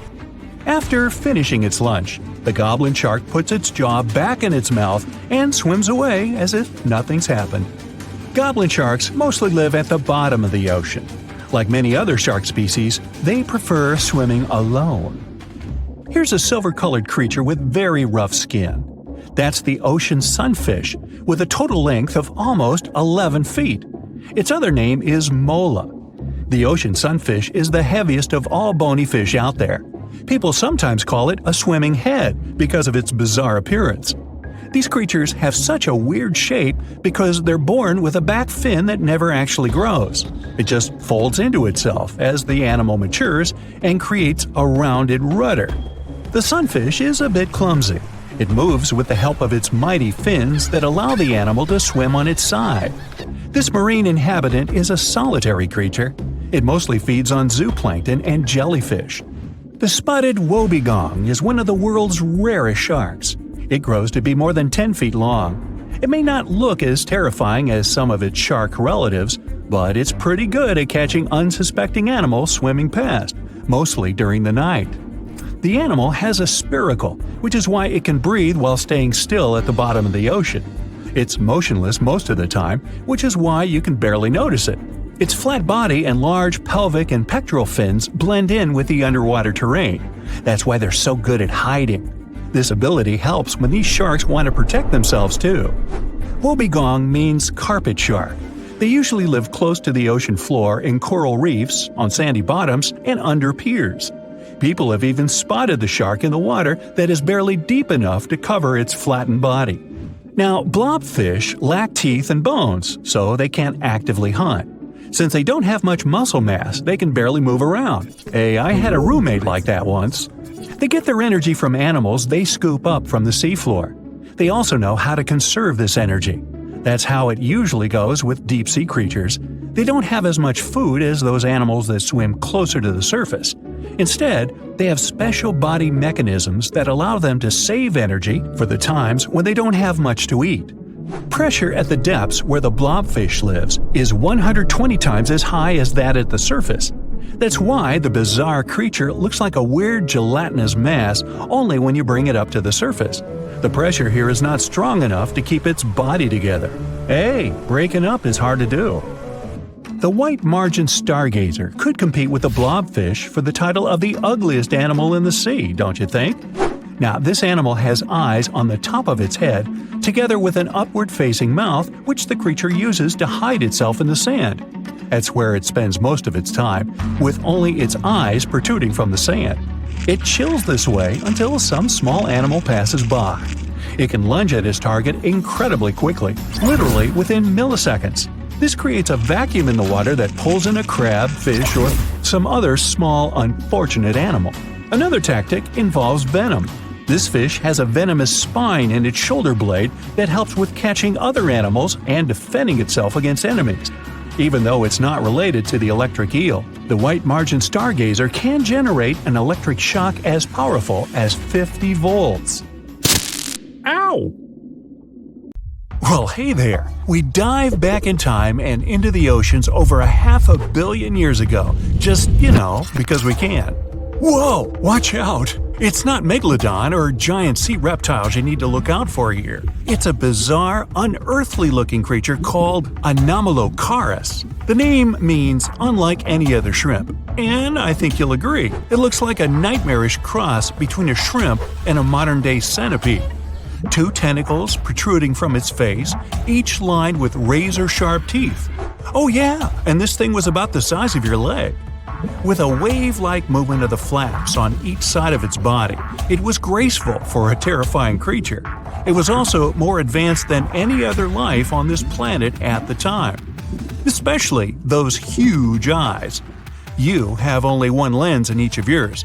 This giant shrimp had 16,000. That's 4 times more than a common housefly. And you know how good their vision is, good enough to dodge that swatter every time. All this allowed Annie to become one of the first animals on this planet to feed on others. Yep, here it is, Earth's first hunter.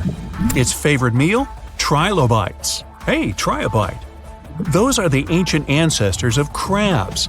Some of their fossils have marks on them in the same shape as the monster shrimp's mouthparts. Terrors of the past like this got to be so giant thanks to more oxygen in the atmosphere. A perfect example of this, Meganeuropsis. Imagine a dragonfly. Now make it as big as a cat, and with a wingspan longer than your arm. Megan, the monster-sized dragonfly, could easily grab other insects or even small animals, and she ruled the air with quick movements. Back then, there were still no large birds or other airborne enemies for this behemoth bug, so it was safe and free to grow as large as this planet would allow. Piranhas of the past were also jumbo-sized. Mega piranha was about 3 times the size of the river terrors we have today. Its bite force was about the same as a tiger's, and those striped kitties bite down 2 times harder than lions. That means it probably not only dined on other fish and any land creatures that, got too close to the water, but it could also easily crunch down on large turtles and other unlucky shelled creatures. And fun fact, modern-day piranhas bark like dogs when they're about to enter a confrontation. It actually sounds more like a frog's ribbit.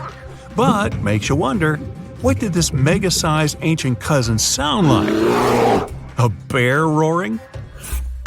How about giant sea scorpions the size of your bed?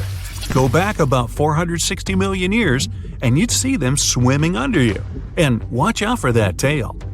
Scientists still don't know if these creatures could use it to inject venom like your standard land scorpion, but something tells me I wouldn't want that thing anywhere near me. Then there's this guy, Therizinosaurus. Terry looks sort of like a goose with long arms. Oh, and did I mention this goose dino is about 2 stories tall and longer than a bus? Yow! Its arms make the T-Rexes look even more bite-sized, each 8 feet long, almost triple the length of T-Rexes. And on the end, razor-sharp claws the size of your whole arm. Now, don't worry about those lengthy claws too much, though. Terry probably used them to cut through giant termite nests. So, this huge reptilian goose was more interested in eating bugs and plants. Another mega monster for you, Megatherium. The giant ground sloth could look a giraffe straight in the eye and weighed as much as a hippo. It moved mainly on its hind legs and used its massive tail as support. He had huge paws with colossal knife-sized claws. The sloth could use them to defend itself from enemies and to bend tree branches in search of food. But the biggest danger to the giant ground sloth wasn't dinosaurs or saber-toothed tigers, it was our own species. Yep, humans showed up just in time to meet this fellow, and to, eat him up. Titanoboa was a terrifying 50-foot snake, as long as the great megalodon itself. It was also more than 2 times heavier than the heavyweight champion among snakes today, the green anaconda. Crocodiles were a regular on this serpent's menu. Titanoboa could swim 3 times faster than the fastest Olympic swimmer our species has ever seen. It was quicker and more dangerous in the water than outside it. And don't forget the boa part of its name. This massive snake wasn't venomous. Instead, it liked to squeeze. Remember that giant shrimp from earlier? Well, Opabenia looks like its teeny-tiny finger-sized cousin. And instead of 2 toothy tentacles, this thing had a vacuum hose coming out of its face. On the end of that trunk, what looks like a single crab claw. Add 5 eyes and a mouth under its head, and you've got a recipe for something not of this planet. Only it is. This creature used its trunk like an elephant does. Its claw grabbed food from the bottom of the ocean and brought it up to its mouth. This thing is so weird-looking that, apparently, when the scientists who discovered it presented his findings to an audience, they all laughed as if he were joking. Now, a real-life monster, the Tully monster. From a distance, it looks a bit like Nessie, that long neck and teeth-lined jaws. But get closer, and you'll see it's more like a long nose with a mouth attached at the end, like a mosquito. Its eyes are further back, sticking out of tubes all snail-like. Tully was an ancient mollusk, about the size of your forearm. It probably dined on jellyfish and shrimp 300 million years ago. Thylacus smilus will put a smile on your face as long as you don't get too close. No, it's not a relative of the saber-toothed tiger. It was a marsupial, making it more related to a kangaroo than anything. And if you compare them to body size, its fangs were actually longer than a saber-toothed tiger's. And they grew continuously. As for that beard on its chin, that's actually all chin. The lower jawbone grew down to a point under the mouth. Those fangs were rooted to the skull, going way back to its eyes. When the mouth was closed, that bony beard protected the long, sharp teeth from breakage. Staganapolis, not to be confused with Minneapolis, might look like a big crocodile with a squished-in snout, but it was mostly harmless. Its small head and very few teeth meant the reptile didn't have much to work with when protecting itself. That's what all those armored scales were for, and no need for huge fangs or long rows of razor-sharp teeth when you're a plant eater. That beak-like tip on its nose allowed the stag to dig up plants. So, really, this reptile was more like a 10-foot scaly pig than a croc. Basilosaurus was a type of ancient whale that lived on our planet about 45 million years ago. Not quite as long as a blue whale, but this guy was still big enough to munch down on other whales and even sharks. Some people believe these monsters could still exist today. Eyewitnesses claim to have seen a giant sea dragon, and Basilosaurus fits the description. Plus, 90% of our oceans are unexplored. There's plenty of space to hide a sea monster. But scientists haven't found any fossils of this ancient whale younger than 3.7 million years. So, this myth is busted. Stegosaurus is one of the most recognizable dinosaurs that ever lived. It can easily be distinguished by those huge spikes on its tail and the bony plates on its back. It was twice as long as a giraffe and nearly 5 times heavier. But compared to its body size, it had the world's smallest brain. It was no larger than a dog's. Pelagornis had the largest wingspan of any bird ever discovered. It was twice the size of the largest bird today, the wandering albatross. Such huge wings made it hard for the bird to take off. It could only do so by jumping off cliffs. And when it finally spread its wings, this giant could only go about 40 miles per hour. The fastest bird today can reach speeds 5 times that. You know how they say it's better to just hand over your wallet if you run into a mugger? Instead of surrendering their wallets, sea cucumbers choose to spit out some of their insides to fend off predators like crabs and fish. It's a natural defense mechanism for them, and they quickly grow those organs back in just a few days, thanks to special cells inside their bodies. It's not the only weird thing sea cucumbers do. They can actually breathe through their rear end. They have this thing called a respiratory tree that connects to their backside and sits right next to their intestines. So when they suck in water from their behind, it goes into that respiratory tree, letting them absorb oxygen directly into their fluids. Plus, sea cucumbers are the janitors of the ocean. They munch on whatever gets stuck in the sand on the ocean floor. Once they've eaten, they manage to clean out the sand, leaving it nice and tidy after they do their business. As for the clean sand, the stunning white sand beaches in Hawaii are actually a product of parrotfish number 2. These fish munch on algae from rocks and dead corals, and while they're chomping away, they also grind up the leftover bits of coral in their bellies. When they're done, they move their bowels, and voila! It all comes out as beautiful sand. Not only do they play a vital role in keeping the coral reef ecosystem healthy, but they can churn out hundreds of pounds of this white sand every year. Marine animals are seriously impressive when it comes to holding their breath. Just look at sperm whales and elephant seals.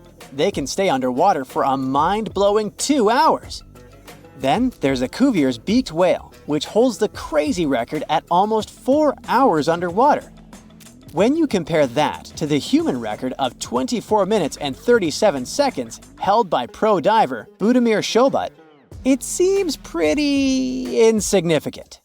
But what's the marine animal's secret that helps them excel humans this much? Unlike us, these sea creatures have a ton of hemoglobin and myoglobin in their blood and muscles, allowing them to store way more oxygen. When their oxygen runs low, myoglobin steps up and releases even more. Plus, they can tolerate higher levels of CO2, so they don't feel the need to breathe as quickly. There's even a study that found their myoglobin molecules have a unique charge that keeps them from sticking together, which boosts oxygen storage. And on top of all that, they can slow down their heart rate and restrict blood flow to hang out underwater even longer. Rumor has it that about 540 million years ago, a meteor loaded with frozen octopus eggs smashed into Earth. Sounds like a delirium, but some scientists are entertaining a very questionable idea that octopuses and their cephalopod buddies, like squids and cuttlefish, might actually have some extraterrestrial origins. The thing is, cephalopods have extraordinary DNA that doesn't look like any other DNA on our planet. They've got around 33,000 protein-coding genes in their genome, which is way more than what we humans have.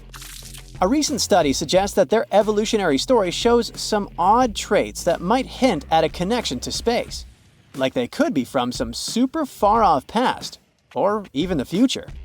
The researchers went as far as to claim that modern octopuses could be the descendants of these frozen creatures that hitched a ride on comets and splashed down in our oceans.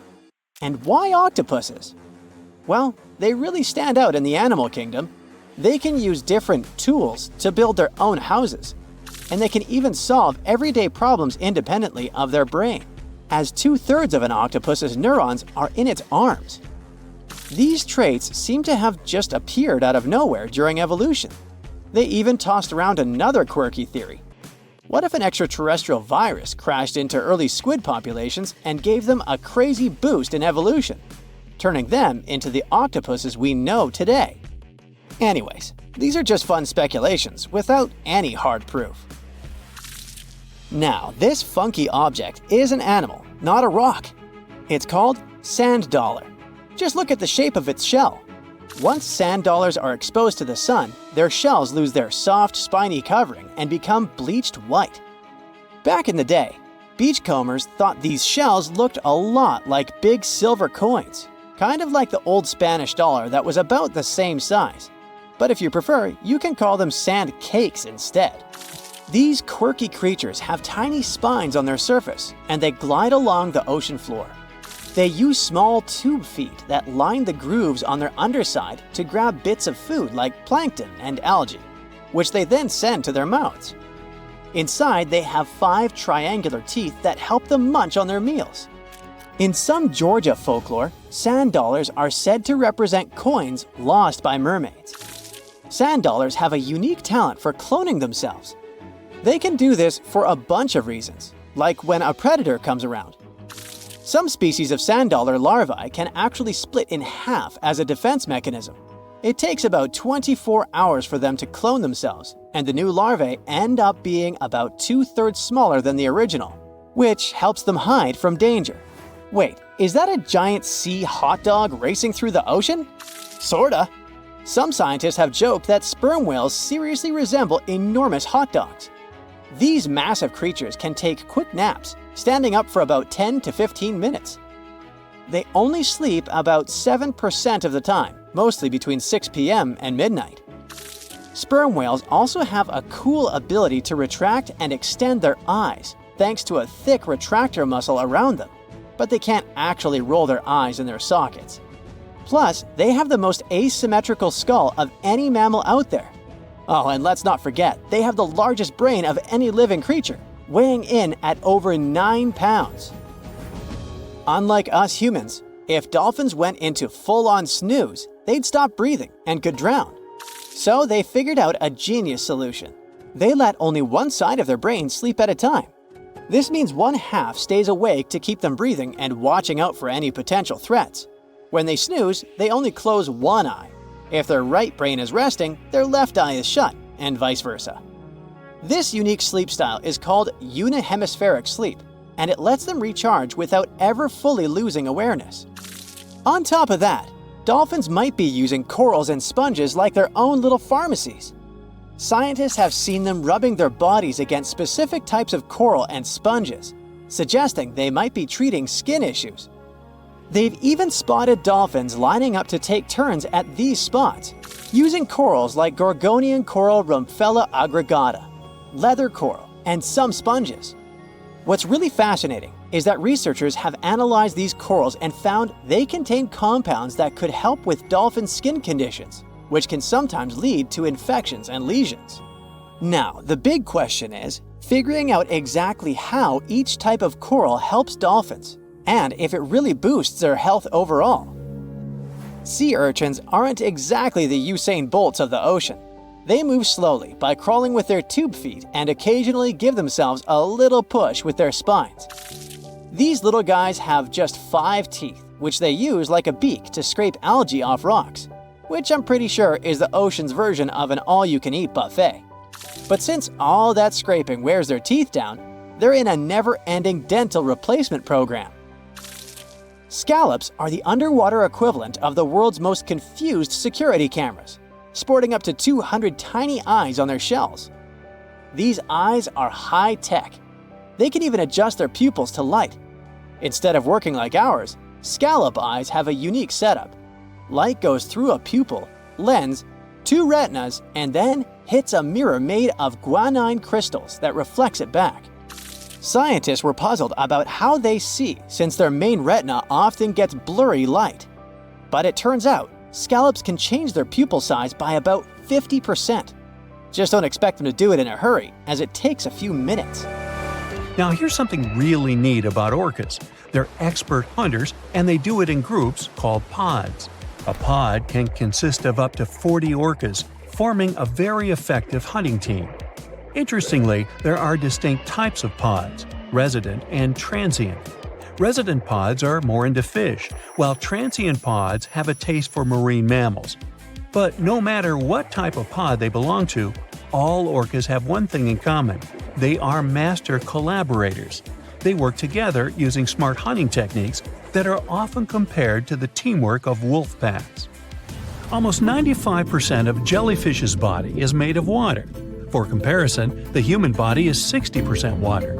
It's probably not a surprise since jellyfish don't have a heart, blood, eyes, or brain. The other 5% of their body weight is proteins, muscles, and nerve cells. Jellyfish have been around for more than 500 million years. This makes them older than dinosaurs.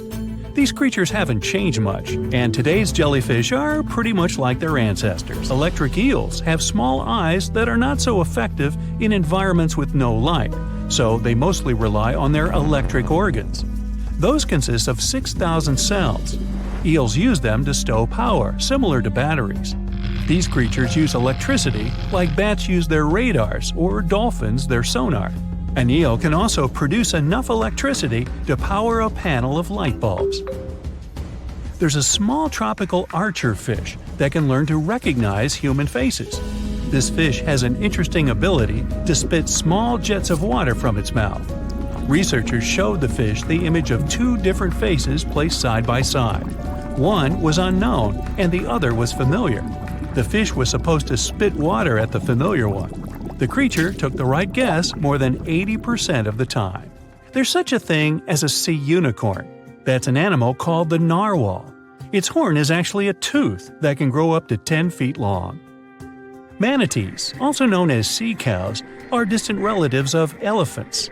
Their weight can go up to 1,000 pounds. These creatures are vegetarian and need to eat around 10% of their total weight on a daily basis. That's lots of sea salad. In some cases, manatees share space with alligators, but they get along pretty well. You can even find a photo from Florida where an alligator rides a manatee's back. Frogfish have special fins that help these creatures walk along the sand. They're very useful in shallow waters. A ghost pipefish is hard to see, but once you spot it, you're bound to get really surprised. Its head makes up over 40% of its body.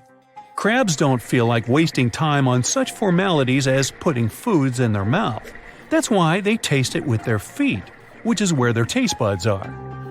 Marine iguanas are the only lizards on our planet that like spending time in the ocean, even though they mainly live on land. They're herbivores that feed in shallow waters and swim like snakes. Iguanas use their long claws to hold onto the bottom when they need to graze. Green turtles can cross over 1,400 miles when migrating. They try to find the perfect spot to lay their eggs. Penguins sort of fly when they're underwater, reaching a speed of 25 miles per hour. More than 5 million years ago, I've heard, I wasn't around then, deep sea worms and humans had a common ancestor. So we still share 70% of our genes with these creatures, and with sea stars, squid, and octopuses. Now, octopuses are in fact incredibly old. The oldest known fossil belongs to an animal that lived almost 300 million years ago. FYI, this is before our dinosaur buddies roamed the Earth. Wait, there's more! Octopus arms have a mind of their own. That's because 2/3 of their neurons lie in their arms, not in their heads. This means that their arms can problem solve how to open a shellfish, while their owner is worried about other stuff entirely. Talk about ninja-level multitasking. Oh, and like other animals, such as chimpanzees and dolphins, octopuses have proven to be good at maneuvering tools, like picking up old shells and using them as a temporary home. Now, of course, the most intelligent animals on our planet are humans, according to humans. But we don't seem to give pigs enough credit. Pigs are so smart they can play video games. No, not Minecraft. But in a recent academic study, scientists had 4 pigs play a joystick game. They had to manipulate the stick so that the moving ball would hit the wall and then they would get a treat. All 4 pigs did great in the test, which was surprising even to the scientists. Now, pigeons also aced an impressive test. They were trained to differentiate a Picasso painting from a Monet one, which they had no trouble learning. Then they were able to apply this knowledge, identifying works of art they had not previously seen, meaning they really understood the difference between each painter. Poor things are always seen as a nuisance. Now, if we placed kangaroos in an Animal's Most Amazing Ability contest, they'd win. It's mainly because they break the 4-legged rule. A special species of kangaroo, the red kangaroo, uses its tail to help propel it forward. Now, visually, it has 4 limbs, but in practice, it uses 5. They're biologically built to use their tail as a 5th limb, since it's packed with articulated vertebrae and thick muscles. Of course, it had to be an Australian animal. Deep within the Sahara Desert, you'll find a little creature known as the fennec fox. This huge-eared animal adapted perfectly to survive in its hostile environment. The huge ears help them to dissipate the unbearable heat of the desert, as well as help them to hunt for underground prey. Now meet this guy. Unlike what its name might suggest, the red panda is closer to a raccoon than it is to a giant panda. You'll find a lot of these cat-sized creatures in the Himalayan region, hopping from tree to tree and bundled together trying to keep warm in the harsh weather. They're gentle and friendly like their big panda cousins, and occasionally enjoy eating some bamboo sticks. And then there are bees. Compared to humans, bees' brains are the size of pinheads, yet they are capable of astounding things. Let's say a bee is running low on energy after a long search flight. This bee desperately needs a drop of honey in order to continue flying, but smartly enough, she doesn't need to go back to the hive to recharge. She can ask a fellow beehive mate for a drop of honey directly from this other bee's stomach and continue flying. This type of decentralized system allows them to build highly effective societies, one that bees don't need to push the queues in front of the honey cells, for example. Every year in the winter, great white sharks that live along the California coastline disappear. It feels as if they take a vacation for 30 to 40 days. The animals go to a point halfway between Hawaii and Mexico. They might do it to get some food, relax, or hang out with their buddies from other areas. The spot is now called the Whale Shark Cafe. Some types of sharks, like makos, whale sharks, or white sharks, breathe in a very specific way. It requires them to swim all the time. They also need to move quickly and with their mouth open. This way, the oxygen can enter and reach their gills. Sea sponges are some of the most primitive animals. They're immobile, don't have a mouth, eyes, bones, brain, heart, lungs, or any other organ whatsoever. And still, they're alive. There's such a thing as a sea unicorn. That's an animal called the narwhal. Its horn is actually a tooth that can grow up to 10 feet long. Manatees, also known as sea cows, are distant relatives of elephants. Their weight can go up to 1,000 pounds. These creatures are vegetarian and need to eat around 10% of their total weight on a daily basis. That's lots of sea salad. In some cases, manatees share space with alligators, but they get along pretty well. You can even find a photo from Florida where an alligator rides a manatee's back. Frogfish have special fins that help these creatures walk along the sand. They're very useful in shallow waters. A ghost pipefish is hard to see, but once you spot it, you're bound to get really surprised. Its head makes up over 40% of its body. Crabs don't feel like wasting time on such formalities as putting foods in their mouth. That's why they taste it with their feet, which is where their taste buds are. Marine iguanas are the only lizards on our planet that like spending time in the ocean, even though they mainly live on land. They're herbivores that feed in shallow waters and swim like snakes. There's something known as the orange cat behavior, and apparently it's not just a meme. So far, scientists have been able to understand that coat color is connected to a feline's gender. And since orange is an X chromosome, orange cats are usually males, like Garfield. The so-called orange cat behavior describes ginger cats as agents of chaos. Again, pretty much like Garfield. However, there haven't been any conclusive studies on whether coat color and cat behavior are truly linked. In terms of vision, mantis shrimps probably have the most psychedelic vision out of all animals. These funny-looking creatures have a whopping 16 varieties of photoreceptors, with 5 of them reserved for the ultraviolet or UV spectrum. Ultraviolet rays are really short wavelengths, which are invisible to humans. The thing science still doesn't understand is how exactly these mantis shrimp view the world around them. Sure, they can perceive a bunch of colors, but they can't necessarily distinguish all of these colors among themselves. It can be that they just see a lot of really vivid, really blurry colors, but we haven't figured out a way to check that out. Now, to say sloths are cute is an understatement. They may be one of the friendliest animals in the jungle, but there's more. If you look closely at their fur coat, you'll notice hints of green. These greeneries are actually tiny little algae that grow alongside sloths. They help sloths to camouflage better in the jungle, but they also nurture them.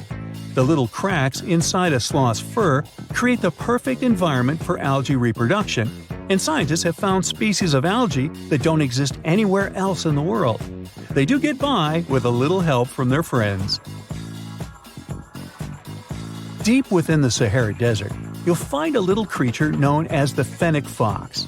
This huge-eared animal adapted perfectly to survive in its hostile environment. The huge ears help them to dissipate the unbearable heat of the desert, as well as help them to hunt for underground prey.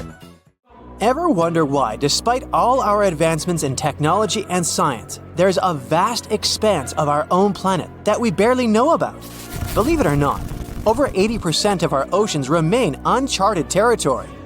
It's as if we've got this massive aquatic playground in our backyard, and we've barely scratched the surface. Also, did you know that only about 7% of our oceans have a special tag called Marine Protected Areas, or MPAs? How come this colossal body of water that envelops most of our planet is also among the most vulnerable and misunderstood spaces in the universe? Pressure has a lot to do with it. Our deep ocean is a beast of a place with no visibility, freezing temperatures, and pressure that's so intense that in certain areas it would make you feel like you're having the weight of 50 jumbo jets on your body. No wonder we're having an easier time sending people into space than to the bottom of the ocean. The deeper you go into the waters, the more pressure piles up. But let's not forget we have tech on our side, right? Scientists now use these cool satellite technologies that track the color of the ocean to check how much phytoplankton is there, for example. Why is this important, you might ask? Because these little plant-like critters are actually pretty major players in our big blue oceans. In the grand scheme of things in the aquatic world, phytoplankton is like the bedrock of the ocean food chain. It gives life to almost everything, from the tiny zooplankton, which are animal-like microorganisms, to those colossal, magnificent whales. When these technologies first came around, satellites could get clear images of the ocean faster than a ship could take the same number of measurements in 10 years. But it's not all about looking at the ocean from space. Sometimes you gotta dive in there and see it for yourself. Thankfully, we've come a long way in ocean exploration tech, too. We've got things like floats and drifters that ride the ocean currents while collecting data, and a whole fleet of underwater vehicles, some of which are manned, some remote-controlled, and some even autonomous. Remember James Cameron, the guy who made the movie Titanic? He's super into exploring the ocean, and in 2012, he set a record by going down to the Mariana Trench in a vertical torpedo sub. He thinks there's nothing like being in the ocean and experiencing it firsthand. Other companies use a mix of technologies for their ocean explorations. It led them to discover amazing stuff like a deep-sea coral reef near Morocco, the only one still growing in the Mediterranean Sea. They've also discovered new species and documented ones previously thought to live only in the Atlantic. These efforts have convinced local authorities to declare some places as marine parks. As with most scientific areas, the road isn't without its bumps. These expeditions can cost quite a lot, and the lack of detailed maps and data only adds to the challenge. We can't always rely on bathymetric information, meaning the study of the ocean floor, because it's often not available. And that's the tricky part. We need to explore more to know more, but getting the funds for these kinds of projects can be tough when there are so many unknown variables. One particular company's explorations have helped protect nearly 4 million square miles of ocean so far. The data they collect during their expeditions is invaluable. It's used to identify new species, locate vulnerable habitats, and even show where threatened species are being overlooked. Their work helps dismiss excuses from local authorities who claim they lack the necessary information to establish more MPAs. The same company supports a goal known as 30 by 30, aiming to protect 30% of our oceans by 2030. It's a big target, and there's a long road ahead, but ongoing ocean exploration can provide the proof needed to keep more of our oceans safe. We also need to set aside areas for protection and research, even when we don't have all the facts just yet. On that note, some cool scientists have recently stumbled upon a gigantic and mysterious world beneath the Pacific Northwest coast's ocean floor. The best part is, this massive realm of life is pretty much cut off from the rest of the world above, making it like a secret underground club that only the best microbiologists have access to. Picture an active city. Except the city is microscopic cracks in the basalt rocks of our oceanic crust, and its residents are microbes. These tiny creatures aren't like you and me. They don't rely on sunlight or the organic products of land and water ecosystems for sustenance. Instead, they thrive on chemical reactions with rocks and seawater. Scientists call this type of life chemosynthetic, which sounds complicated, but it basically means life sustained by chemical reactions. While this sort of life has been found deep in mines and around seafloor hydrothermal vents, the scale at which these creatures are found under the oceanic crust is unprecedented. It might even be the most extensive ecosystem on Earth. A geomicrobiologist from Denmark was part of the team that made this discovery. He claimed that over 50% of our planet's surface is oceanic crust, which is an average of 4 miles thick. Imagine the size of this chemosynthetic party happening down there. This discovery didn't happen overnight. Since the 90s, scientists have found weird tiny holes in the basalt rocks that make up much of Earth's outer crust. They seem like they might have been made by bacteria, but hey, there was supposed to be no life there. I mean, imagine trying to survive in a place that's hot, deep, dark, dense, and mostly devoid of the organic compounds we need for life. Yet, here they are. In the following years, more pieces of the puzzle fell into place.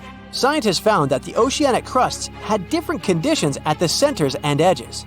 At the centers, rocks are jam-packed with energy-rich compounds that support these tiny life forms. But by the time they reach the edges, these chemicals are all gone. Fast forward to now, and it's time to put the puzzle together. A microbial ecologist from the University of North Carolina worked on this research and says we now have solid evidence of microbial life in the cracks and crevices of deep ocean basalt. The next question scientists asked was, how far does this life extend? Researchers collected samples of crust from a plate roughly 120 miles off of Washington's coast, drilling deep beneath the ocean's surface. What they found down there was remarkable. The life down there runs on a unique fuel, hydrogen. Yep, in the absence of sunlight, hydrogen provides the energy for all their biological processes. These microbes use hydrogen to transform carbon dioxide into organic matter. This matter and other byproducts, like methane, then fuel other organisms, creating a network of life. Of course, the life down there isn't as complex as the one we know up here. Scientists doubt there will be any multicellular life under the ocean because it's too hot and energy poor. But hey, who knows? This universe under our oceans still has a lot to reveal. This whole thing is significant for many reasons. First, it confirms that life can exist in places without oxygen, which changes our perspective on where we can find life. This makes us wonder if life could exist under similar conditions on other planets, where surface conditions might be too harsh. The implications on Earth are also profound. If a large portion of life exists in the oceanic crust, then our understanding of life on our own planet could be completely changed. This exciting discovery stretches our understanding of life and prompts us to keep exploring the mysterious depths of our oceans, pushing the limits of our understanding. NASA is also in on the whole deep sea exploration project. Why? Shouldn't they be preoccupied with outer space? Because they're hoping to find hints about what the oceans on other planets might look like. NASA specialists are really hopeful that by unearthing underwater secrets, we can solve some of the big questions about space. Plus, they're testing some nifty equipment for future journeys across our solar system. Most of the ocean is still shrouded in mystery, whether we're talking about dark corners or creatures that are hiding in the depths. But sometimes, it gives us a peek into scary things it hides in its cold, dark depths. Like when you hear on the news that there are some deep-sea creatures washed ashore after a powerful storm once again. Some just look weird, while others are real monsters that live at depths of more than 3,300 feet. The coldest and deepest parts of the ocean have created one specific phenomenon called gigantism. So, sea spiders, squids, worms, and many other animals, mostly invertebrates, or creatures without backbones, they're all way bigger and scarier than the versions we see in the more shallow areas. In the Pacific depths, you can see a sea sponge as large as a minivan. Or what about the colossal squid that lives in sub-Antarctic waters and is nearly 14 times longer than the arrow squid, a type that mostly lives in New Zealand? Researchers found many of these underwater monsters in the abyssal zone of the ocean. Back in 2021, the researchers showed images of the giant phantom jelly. It was at a depth of 3,200 feet. Its tentacles were 33 feet long. Wow, I wouldn't like to face that one on the beach. It probably eats only small fish and plankton, but it can swim to depths of more than 21,900 feet. And down there, this giant jelly doesn't have enough food. How does it survive then? Scientists haven't figured it out yet. And there are even more questions related to the giant squid, the biggest one ever found. This monster is 43 feet long, with a weight of nearly a ton. Imagine if those tentacles would grab your car, or something like that. They would smash it like it was a toy. There's no light in the abyssal zone. Sun rays just can't penetrate that deep. So there's no algae or underwater plants there. Local animals mostly eat snow. Marine snow is not like the regular one you build a snowman with. It consists of any small flakes or remains that fall from the surface of the ocean. Maybe even some leftovers that animals up there couldn't eat. So it's not much. But apparently, it's enough for very large creatures that hide deep down there, like giant squids. Squids that generally live at such depths don't bother going after their prey. They just wait until the poor animal swims right up to their long tentacles and falls into a trap. It may not be the best method ever, because not many animals will even swim into these dark, cold parts. But it's the method that saves energy. A giant squid eats only 1 ounce of fish daily, which is approximately 45 calories. That's nearly 50 times fewer calories than an average person should eat per day. So when a squid gets 1 fish, it saves it for a couple of days. I hope giant squids won't get the idea to go to the surface and look for food when there's not enough of it in the abyssal zone. And I hope even more that giant Greenland sharks won't get that same idea. You can find them at depths of up to 7,200 feet. They're twice as slow as we usually walk. They swim at a speed of 1.12 feet per second. Their slowness is part of the energy-saving mechanism that creatures down there need to survive. But they can speed up in the form of short bursts when they need to catch prey. But they kinda change their diet from predator to scavenger, considering their environment. There will be more leftovers falling from the surface than animals to go after. Greenland sharks grow just 0.4 inches per year, and they're mostly 20 feet long, which means they live for a very long time, sometimes up to 400 years. They also have a slow metabolism, and that's one of the main factors for their long life, too. Greenland sharks like to spend their time in cold waters.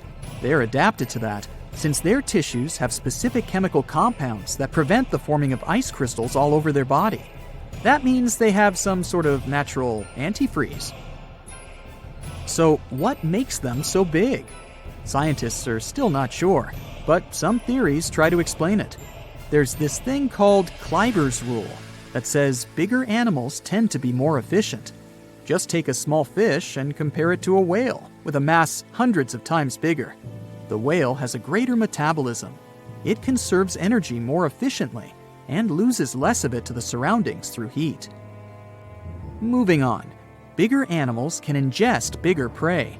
They're more likely to go through tough issues in their environment or defend themselves from predators going after them. Also, the body gets bigger when temperatures are lower. The Greenland shark is a perfect example. So are giant sea spiders. Sea spiders are generally common, and you find some very small ones at 0.04 inches. But in deeper parts of the Antarctic, they become 3-foot-long giants. They grow so big because the cold water has more oxygen. That way, more of it diffuses into the animal's body, and that allows it to grow bigger. Yeah, both as a creature and a nightmare.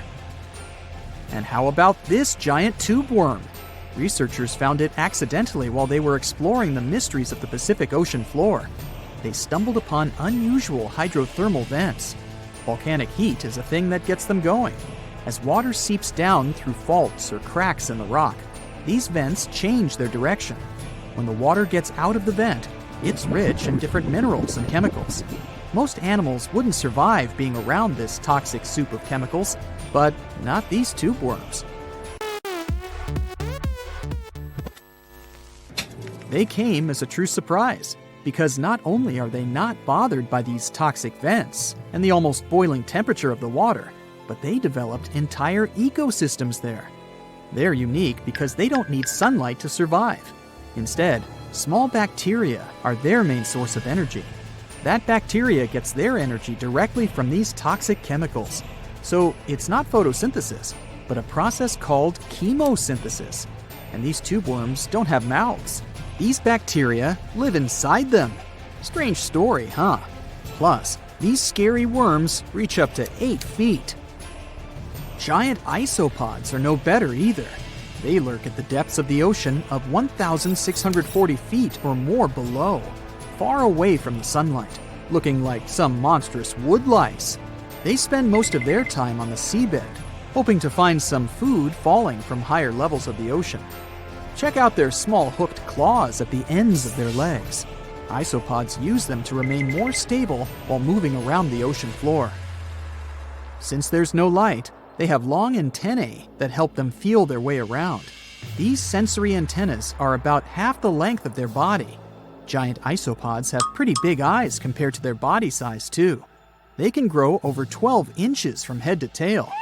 And these fellas are really patient. Remember how we said animals down there rarely get food? Sometimes they need to wait for years to get a proper meal. That's why their metabolism is amazingly slow. 5 years later. They can go for 5 years without eating anything. Imagine that. I get hungry just talking about this. In 2006, a biologist did research to compare the differences between the shallows and the deep sea regions. He realized the deep sea mirrors the island rule. First, isolated parts of land develop biodiversity you won't find anywhere else. Second, small-bodied life there grows much bigger when it's isolated, compared to life on large land masses. Resources are limited, but also competition and predators. And we don't know much about these deep-sea creatures. It's too expensive and too complicated to carry out such research. So we'll just wait for more raging storms to show us at least part of the monstrous world cold ocean depths hide. Now, you can't find living dinosaurs nowadays, which is a good thing, mostly, but you can still meet some creatures that might have gone to lunch with them. The frilled shark, for example, is a living fossil that comes from a family of sharks that have been around for about 80 million years. One of the coolest things about it is its long, eel-like body that can grow as long as 6 feet. It has 6 pairs of gills on his throat, which help the frilled shark breathe in the deep, cold ocean where there isn't much oxygen.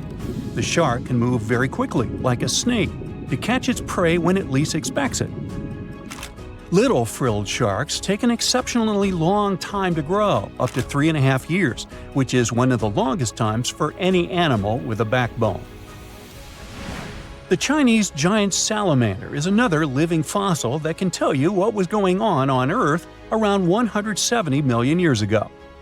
Now, when I say tell, I really mean it, as it can make sounds like hisses, whistles, and barks, and even a noise that sounds like a crying kid. The biggest Chinese salamander found so far weighed 130 pounds, as heavy as 2 Dalmatians, and was almost 6 feet long. Giant salamanders like to be alone. Hey, I want to be alone. And will chase away other salamanders from their space, except when it's time to start a family. During the day, they hide and sleep under rocks. They can make a special substance from their skin that keeps predators away. Now, gharials are reptiles that have been around for about 38 million years. They live in India and Nepal in slow-moving, muddy rivers. Sadly, there are very few gharials left in the wild, less than 100. These creatures can't control their body temperature, so they need to sunbathe to get warm or cool down in the water if they get too hot. Their eyes are close together and face forward, which helps them see in 3 dimensions and judge distances more accurately. Gharials also have a transparent third eyelid that protects their eyes when they're underwater. They have over 100 sharp teeth, but they can't chew their food. Instead, they use their strong jaws to grab prey and then, swallow it whole. The alligator gar is a fish that has a family history of more than 100 million years. It still has some cool features from ancient times, like being able to breathe both air and water. It also has a special spiral-shaped intestine, like a shark. The alligator gar is one of the biggest and heaviest fish in North America. Just like an alligator, it has a long body and snout, plus a row of sharp teeth. But instead of legs, the gar has fins to help it swim underwater. The tuatara isn't a lizard as you might think, and isn't a dinosaur either. This New Zealand resident is one of the most unique animals in the world. Scientists love studying tuataras because they can help us understand how today's lizards and snakes evolved. One of the coolest things about the tuatara is its third eye, called a parietal eye, on its head. It has its own lens, retina, and a nerve that connects it to the brain. Scientists think it might help the tuatara know when it's light or dark outside and absorb sunlight to make vitamin D or help them keep their body temperature exactly right. Tuataras can live an extraordinarily long time, up to 100 years. Cassowaries are the youngsters on our list, as they've been around for only 60 million years. They have some things in common with dinosaurs, like their 3-toed feet and how they breathe. Cassowaries love to eat fruit, lots and lots of fruit. This love of fruit helps the rainforest because when cassowaries eat the fruit, their bodies don't harm the seeds inside. As they move around the forest, they spread these seeds, you can guess how, with their own natural fertilizer, helping new plants grow. Cassowaries are big birds, about 6 feet tall and weigh over 100 pounds. They have a special claw on each foot that is 5 inches long, and they can use it to kick real fast. If they feel threatened, they can charge, kick, and even jump on someone. They can also leap up to 5 feet in the air. So, the best thing to do is stay far, far away from where they live. The order Notostraca is a group of crustaceans that you may know as tadpole shrimp or shield shrimps. These animals have been around for about 360 million years. They have a wide, flat shell that covers their head, and they have a pair of eyes on top. These creatures can be found all over the world in different kinds of water, like freshwater, brackish water, and even salty pools. They can also look different depending on where they live. Notostracans aren't picky eaters and can snack on pretty much anything, from plants to small animals and other shrimps. Some of them are considered pests in places like California rice paddies because they stir up the mud, which blocks sunlight from reaching the young rice plants. Sturgeons are some of the largest fish species on the planet. They live only in the cool waters of the northern hemisphere and never travel below the equator. Even though they are huge, sturgeons don't have teeth. They eat by sucking food off the bottom of rivers, gulfs, lakes, and oceans. Scientists believe that sturgeons came from a group of fish that first appeared around 419 million years ago, long before dinosaurs even existed. Their ancestors survived a big extinction event that wiped out 90% of all species and went on to become the largest fish in many rivers in North America and Eurasia. Sturgeons can live up to 100 years old or even older. Female sturgeons can lay up to 3 million eggs at a time, but not all of the eggs eventually turn into real fish. Our next hero, the Pacific lamprey, has successfully lived through at least 4 mass extinctions. Its ancient ancestors evolved over 450 million years ago. These creatures have cartilage instead of bones and a third eye, which is a special light-sensing organ on top of their heads.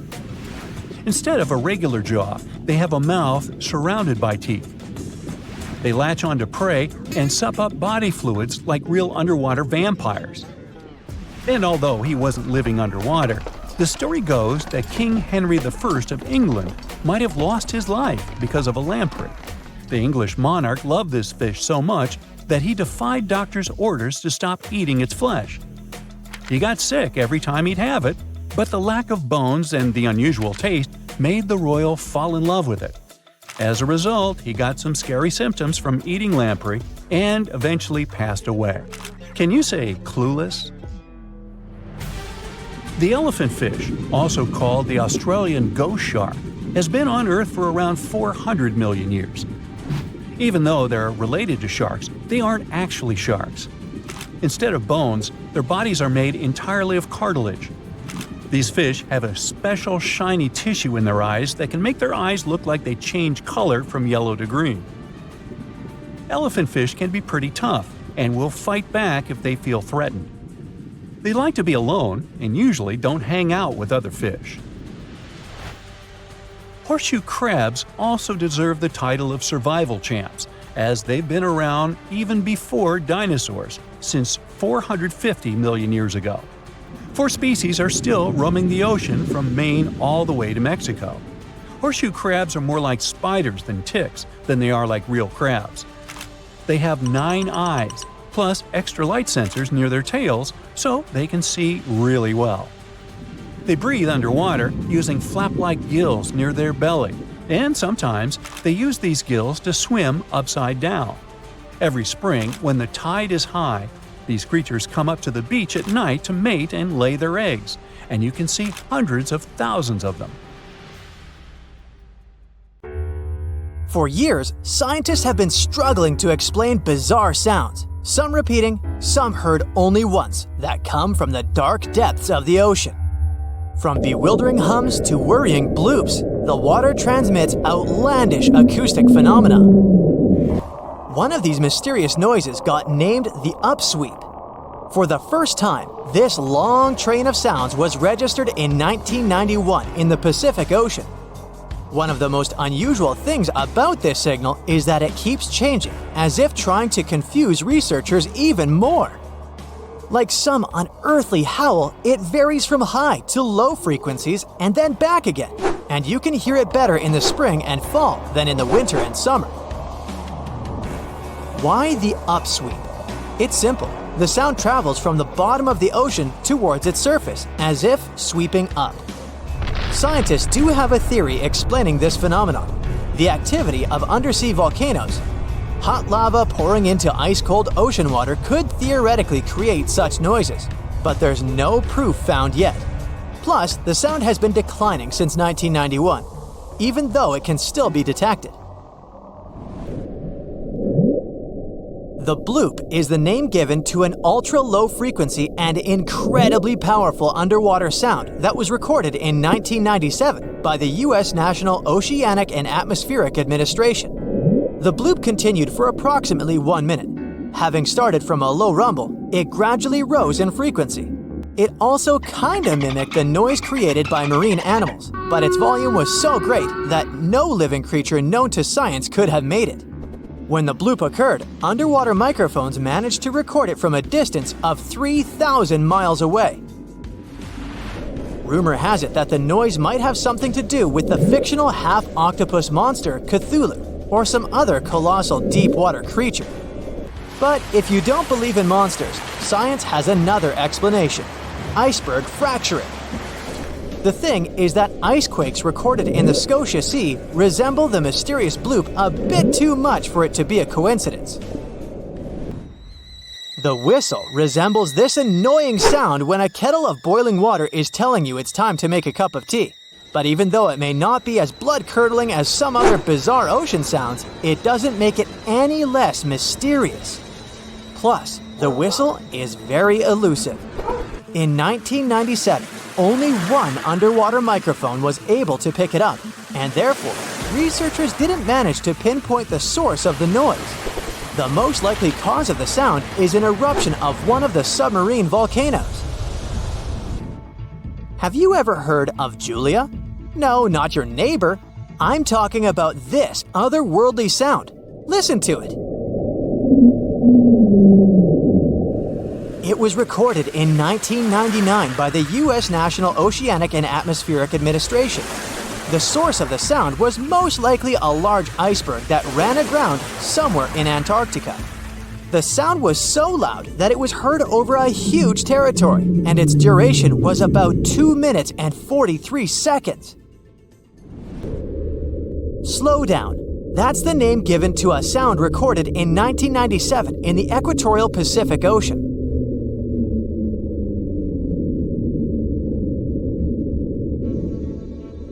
The sound was called this way because it slowly decreased in frequency over 7 minutes or so.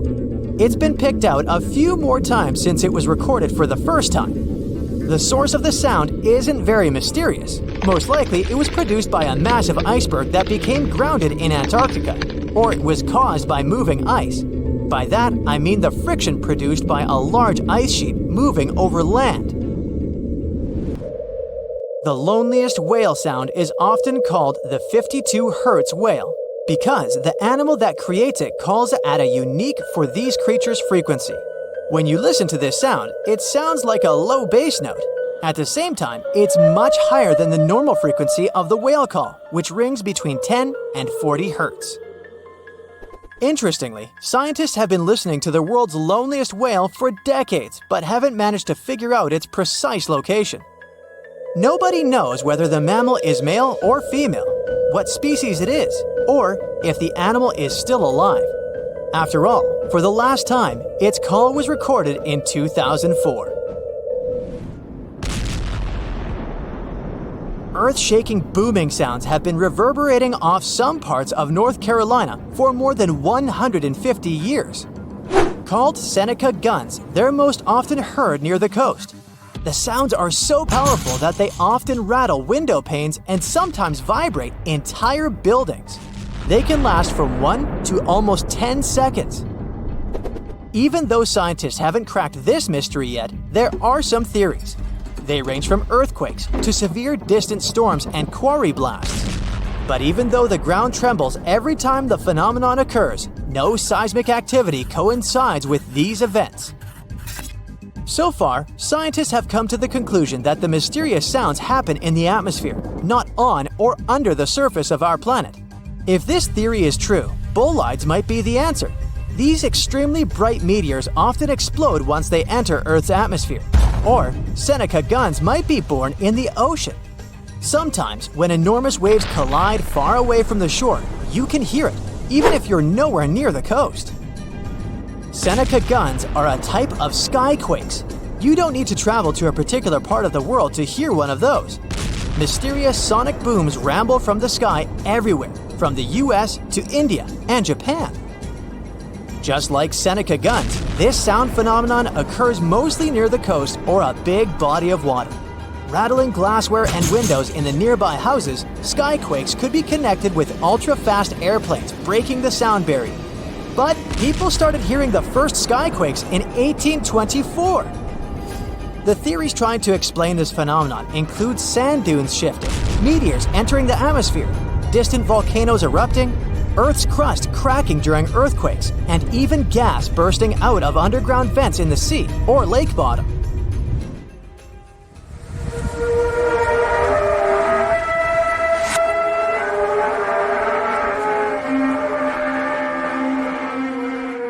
In different countries all over the world, people get paralyzed with fear after hearing otherworldly trumpet sounds that seem to be coming from the sky. The inhabitants of the US, Canada, Australia, Germany, and the Philippines have already heard this hair-raising noise since it was first recorded in 2008. These sounds are sometimes called the sound of apocalypse. And although until recently, nobody could understand the origin of the sounds, NASA claims that there is nothing to be afraid of. The noise can be coming from our own planet. Usually, it's quiet and thus inaudible to the human ear. But when it gets louder, the outcome is the very trumpet sounds that scare people all over the world. Bristol hum started in the 1970s when hundreds of Bristol inhabitants began to talk about a bizarre noise audible only at night. The noise was a low-level hum, and nobody could identify or trace the source of the sound. But the strangest thing about the noise was that one day, it stopped as abruptly as it started, but not before people in other towns across Britain reported hearing similar sounds. Some time ago, the mysterious sound returned.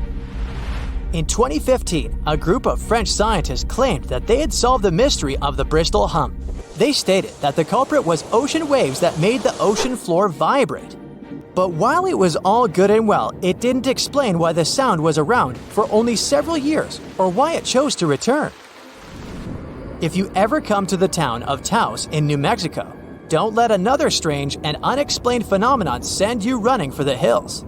This phenomenon is a faint, low-frequency hum ringing in the desert air and grating on your nerves. Even stranger, only 2% of people who live in Taos hear this noise. But for those who do, it's unstoppable torture. On top of that, everyone describes the sound in a different way, from a quiet whir to an eerie hum or even persistent buzz. And while some people believe that the Taos hum is the result of unusual acoustics, the others suspect a bad case of mass hysteria.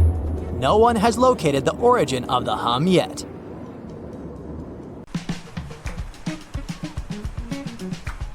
Can you swim? Good. Because you're going on a journey to the deepest point of the Pacific Ocean. Now put on your flippers. The very bottom of the Mariana Trench is awaiting. Now get in the water. Really, come on. All right. 1 foot underwater. That's the depth you can swim with no special gear like a mask. Hey look, must be some tourists. Or whales. 10 feet underwater. That's a little deeper than the public pools and beaches around the United States. You can see colorful fish and even phytoplankton that feed on the sun's rays. 26 feet down. This is the depth at which the foundations of the floating city of Venice in Italy stand. Builders laid columns at that depth on which they later built houses and streets. 30 feet underwater. You start to feel a lot of pressure. When you're on the surface, you're under atmospheric pressure, 15 pounds per square inch. But here, at 30 feet, that pressure is doubled. All the air pockets in your body, like your lungs or ears, begin to compress from this pressure, giving you discomfort. But no worries, your organs are soft and elastic, so you can keep diving. 40 feet underwater. Oops, you're running out of air. An average person can hold their breath for 30 to 90 seconds. The current record is an incredible 24 minutes and 37 seconds. Gasp. Okay, you'll need some diving equipment to continue your descent. There you go. Thank you very much. Tourists dive to this depth to look at reefs and corals. You don't need special skills for that, but you can't dive any deeper without training or a license. 45 feet down. Be careful. There's sharks swimming here looking for food, like you. Sometimes tourists descend to this depth in a safe cage to see the sharks up close. You're better off staying away from these predators and not attracting their attention. So make sure you're not wearing any bright and shiny jewelry. Sharks love that kind of thing. 62 feet underwater. You could see the Aquarius Reef Base Lab in Florida at this depth, if you were in Florida. It's really an entire building with rooms for exploring the seafloor, accessible through a hatch. 105 feet down. You see a strange bell hanging from a chain. People used to use these things for deep diving about 400 years ago. They'd lower a bell on chains with divers inside from a ship. There was enough air inside the bell for them to breathe. That way, they could explore sunken ships with treasures. 140 feet. At this depth, you could find an entire sunken city in Qianda Lake, China. You can still see streets, houses, and temples there. 330 feet. Whoa! You almost hit a huge blue whale. How could you miss it? These guys, the size of 2 train cars, usually dive to that depth. Shh! Let's listen to them sing for a while. It's beautiful. Now, let's keep going. 660 feet. This is where most of the ocean life ends. Sun rays hardly penetrate any deeper into the water. Everything below are unusual fish like this angler. They have such an unusual appearance because they have to adapt to the high pressure here. 702 feet underwater. This is the last mark where you'd see a human without diving equipment. This man holds the title of the deepest man on Earth, and he's the only one who has managed to get to this depth. The water pressure on his body here was 20 times greater than that on the surface. 985 feet. Ooh, what was that sound? Whoa, that's a submarine. That's the maximum depth they can dive to. Some of them can reach speeds of 26 miles per hour. Fun fact, an ostrich can run twice as fast, but she can't swim. 1,090 feet. Say bye to this scuba diver. You won't see them any deeper than this. The world record was set in the Red Sea. It only took the diver 12 minutes to reach this depth, but it took him a whole 15 hours to return to the surface to avoid decompression sickness. So now you get an atmospheric deep diving suit. It's completely sealed, and you won't feel the insane water pressure on your body in it. 1,454 feet. If you stuck the Empire State Building in the water, its tip would be here, and all the carpet inside of it would be wet. 2,300 feet down. The water pressure here is 70 times greater than on the surface. The flexible plastic parts of your suit can't withstand that kind of pressure. So here's some urgent delivery. It's an ultra-deep submersible. Now you can continue your dive all the way down. 2,717 feet. Here you'd see the tip of the tallest building on Earth, the Burj Khalifa. Alright, who's sinking all the tall buildings around here? 5,387 feet. This is the depth of one of the oldest and deepest lakes in the world, Lake Baikal. Its area is slightly larger than the entire country of Belgium. 8,040 feet. That's the record depth the Perdido oil platform reaches in the Gulf of Mexico, and its above-water part with 3 decks is almost as high as the Eiffel Tower. 11,962 feet. This is the average depth of the Atlantic Ocean. You can see a huge tube as wide as a giraffe's neck, and it just seems to be endless. True, this cable connected Europe and North America and used to serve for telegraph communications. 12,303 feet underwater. Suddenly, in the darkness, you see the outline of a ship. No way! That's the Titanic itself. The intense water pressure would crush a person at this depth, so you can only dive down to the Titanic in a submarine. 13,123 feet. Whoa! Here would be the end of the deepest mine in the world, Imponen Gold Mine in Africa. But you still have deeper places to go. Let's speed up. 20,000 feet. Here you can see the deepest debris of an old ship. The USS Johnson sank more than 70 years ago. You can still clearly see the number 557 on its bow. 26,200 feet. Here, in this total darkness, you'll find the deepest fish in the world, the Mariana snailfish. They're as long as a domestic kitten and have almost transparent skin. Their eyes are poorly developed for vision because the sunlight never reaches this deep. 29,030 feet. If you take Mount Everest, flip it over, and stick it into the Marianas Trench, this is exactly where you'd see its tip. Even though this is the highest point on our planet, you'd still have a lot deeper to go. 35,755 feet down. Here, in the Challenger Deep, you'd still see life. You'd need a microscope for that, though. Bacteria living here feed on organic molecules, similar to oil. A little deeper? Congrats! You've touched the bottom. It's 36,070 feet deep. The pressure here is 1,071 times higher than on the surface. But you're not the first person to have been here. One of the last expeditions to the bottom of the Mariana Trench was in 2012. An American filmmaker descended here in a submarine he designed himself. But the pressure broke some of the engines, so it was hard for him to maneuver here. The sonar was also damaged, and some of the batteries drained. He was in the Challenger Deep for about 3 hours and took many pictures and videos. If you look closely at the bottom itself, you can see bubbles. It's carbon dioxide and liquid sulfur. It's freezing here because of the extreme pressure and temperature close to freezing. But there's still life here in these harsh conditions. The 3 microorganisms are most common here: xenophyophores, amphipods, and small sea cucumbers. There's so few of them because they don't have enough food down here. Usually, there's a lot of palm leaves on the ocean floor, which get there from the land. But the Mariana Trench is 124 miles from the nearest islands. So the only food here is old plankton and fish scales from the ocean's upper layers. But it needs to travel tens of thousands of feet to become food for the bottom dwellers. But can you go even lower into the crust of the Earth? Well then, you'll need to unleash your giant drill and fire up the jet engines. You're pushing another 36 miles through the Earth's crust, and here is its edge. You've entered the upper mantle. It's an ocean of hot lava, 1,800 miles deep. You have to literally swim through this, reaching the outer core, another 1,400 miles deep. Then you reach the inner core, another 755 miles, and congrats! You're at the very center of the Earth. I hate to ask, but how do we get out of here? The deeper you go, the creepier they get.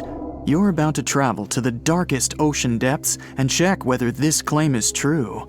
Are the creatures living there as scary as people think? You go 120 feet down underwater. Pay close attention to the bottom under your flippers. Oh my, what's that terrifying face half hidden in the sand? That's the northern stargazer. You can meet this fish in the eastern United States. It buries itself in the sand until unsuspecting prey gets near. Then, the nightmarish creature electrically shocks the poor animal and dines on it. You are moving deeper to 240 feet under the surface. That's where you spot a colorful, puffy creature, no more than 1 foot long. It's the sarcastic fringehead. At first, the fish seems to be harmless. Only unless it's provoked. When this animal is agitated, it opens its huge mouth to fend off predators. This defense tactic is a sight to behold, both surprising and frightening. Luckily, the fish is no threat to people whatsoever. The creature you see next can comfortably live in shallow waters, but you meet it at a depth of 900 feet. You don't even need to wonder why the animal's called the Game of Thrones brittle star. Unlike starfish that slowly crawl across the seabed, this creature moves fast. It wriggles its long, flexible arms to get from point A to point B. Its body is protected by a hard calcium carbonate shell. Also called snake stars, these creatures are tiny and easily fit in nooks, cracks, and small crevices in rocks.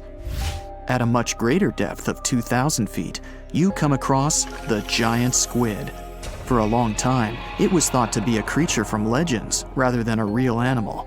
The giant squid was first caught on camera in 2001, and it's exactly as big as its name implies. The creature's eyeballs are the size of soccer balls, and the squid itself can weigh up to 600 pounds. Almost 3,000 feet below the surface, you get spooked by another creepy-looking animal. It's somewhat red and rather small, no longer than 1 foot long. As you approach the creature, it looks rather docile, or maybe just indifferent. The vampire squid, that's the animal's name, looks like an umbrella with tentacles. It doesn't even produce ink, so you leave it alone. Soon after that, at a depth of 3,200 feet, you meet the cookie cutter shark. This creature is a parasite. It attaches itself to big fishes, dolphins, whales, and sometimes even people. Then, using its neatly arranged serrated teeth, it gouges out cookie-sized pieces of meat. This nasty glowing animal doesn't grow larger than 20 inches and lives in the ocean twilight zone. At a depth of 3,300 feet, the light becomes a rare and valuable thing. The animals living that far away from the surface have to evolve unusual features to survive. That's how the barrel-eye fish ended up with a transparent head and two super-sensitive barrel-shaped eyes. Right now, pretty much like always, they're pointed upward, allowing the fish to see potential prey and you. Almost 4,000 feet below the surface, you see something droopy and saggy. The blobfish doesn't have a skeleton or any muscle. Its jelly-like flesh lets the creature survive incredible water pressure. Despite its appearance, the blobfish is an ambush predator. It usually lies very still on the bottom, waiting for unsuspecting prey to swim by. You go a bit deeper and spot a creature that looks particularly ghastly. The goblin shark senses prey with its snout. The creature's terrifying jaws are attached to elastic ligaments. When some animal comes too close, the shark catapults its mouth forward to catch it. If your mouth could do the same, you would be able to eat things dangling 7 inches away from your face. Even deeper than that, at 5,000 feet, you notice another member of the shark family. The frilled shark looks like an overgrown eel, but its gills are lined with red fringe at the edges, hence the name. The creature's horrifying mouth has 25 rows of razor-sharp backward-facing teeth, 300 in total. The shark prefers to hover in the water, waiting for its prey to come closer. Then, it charges at it like a snake. Suddenly, you see something glow brightly like an electric bulb. But after coming closer, you recoil in horror. The creature looks like an upgraded eel equipped with oversized teeth. That's the deep-sea dragonfish that can live at a depth of 6,000 feet. Chemical processes going on inside the fish's body produce an eerie red glow. This glow is used to communicate with other fish. At the same depth, you meet another deep-sea inhabitant. Its most prominent feature is its huge mouth. Thanks to it, the gulper eel can swallow its prey whole. Its stomach can expand to a terrifying size when it needs to fit something large. At a depth of 6,600 feet, you come across an angry-looking creature with a fishing rod over its head. It's the deep-sea anglerfish. The animal has an unusual dorsal spine, even though it's worn only by females. It protrudes above their mouth and has a lure on its tip, some luminous flesh that baits prey. The anglerfish has such a big mouth and its body is so pliable that it can swallow animals twice its own size. You're 7,000 feet down when you see another fish that's glowing in the dark. The black dragonfish is a sly creature. It has its light-producing organs arranged along its belly. The spooky creature also has gleaming flashlights next to its eyes. They help the animal find prey and attract potential mates. At the same depth, you also spot an enormous pillbug. But unlike the critter you can find in your garden, this one is at least 20 inches long. That's the giant isopod, and it is, indeed, related to the roly-poly, as well as crabs and shrimps. These creatures may look somewhat scary, but they're harmless. They feast on other deep-sea animals only after those have passed away. At a depth of 13,000 feet, you notice the ocean floor has become a bit fluffy. That's because it's covered with zombie worms. These creatures rarely grow to be more than 2 inches long, and still, they can break down fairly large animals, so strong the acid they produce is. The worms' feathery appearance makes them look like plants, but the truth is, these creatures munch on rock-hard bones of the world's largest animals, such as whales. The grid-eye fish almost scares you out of your mind soon after that. This creature has a pair of large greenish oval plates on the top of its head and no eyes whatsoever. Experts believe that these bony membranes detect light coming from predators, saving the fish's life. You're now 3 miles down below the surface, and that's where you spot something bizarre on the bottom. It's definitely a fish, but it's standing on the ocean floor on 3 long, rigid legs. Ah, it's the tripod fish. Curious rather than scary. This creature has adapted to the almost complete darkness by giving up on its vision. It has to rely on vibration and touch to sense prey. And then, the fish uses its fins as hands to transport food directly into its mouth. You don't have time to go any deeper before you spot the faceless fish. This slightly off-putting creature has no eyes, and its mouth, smiling a Mona Lisa smile, is underneath its body. For the first time, the faceless cusk, which is the creature's official name, was seen more than a century ago. The next time it happened was only in 2017. Once you've reached a depth of 6 miles below the surface, you see deep-sea cucumbers. These bizarre creatures are much bigger than their shallow water relatives. They spend most of their time on the sea floor. But if they need to escape predators, they are able to swim away. Deep-sea cucumbers have bright purplish coloring, tiny feet, and tentacles that surround their mouths. Cute. The question is, why do these deep-sea creatures look so scary? Life is very different there, at the bottom. Tremendous water pressure, a lack of food, and constant darkness. You have to adapt to survive in such extreme conditions. Wanna high-five a sea creature? Well, put your hand up for the Tasmanian red handfish. This fish doesn't swim like a fish. It walks. It uses its flipper-like hands to stroll around on the ocean floor. These bottom walkers are disturbed by swimmers and boats a lot. Some people even want to take them home as pets. I think it's better to just give them a wave and swim on by. The vampire squid. Its species name is Vampiroteuthis infernalis, which translates to vampire squid from hell. Oh yes, this vampire squid means to terrify everyone with its name, its dark red color, its spikes at the bottom, and the scary fact that it can basically turn itself inside out. The vampire squid loves putting on a good show, but it's as harmless as a kitten is to humans. It's as if Dracula scared the pants off you, but he didn't have blood-sucking fangs.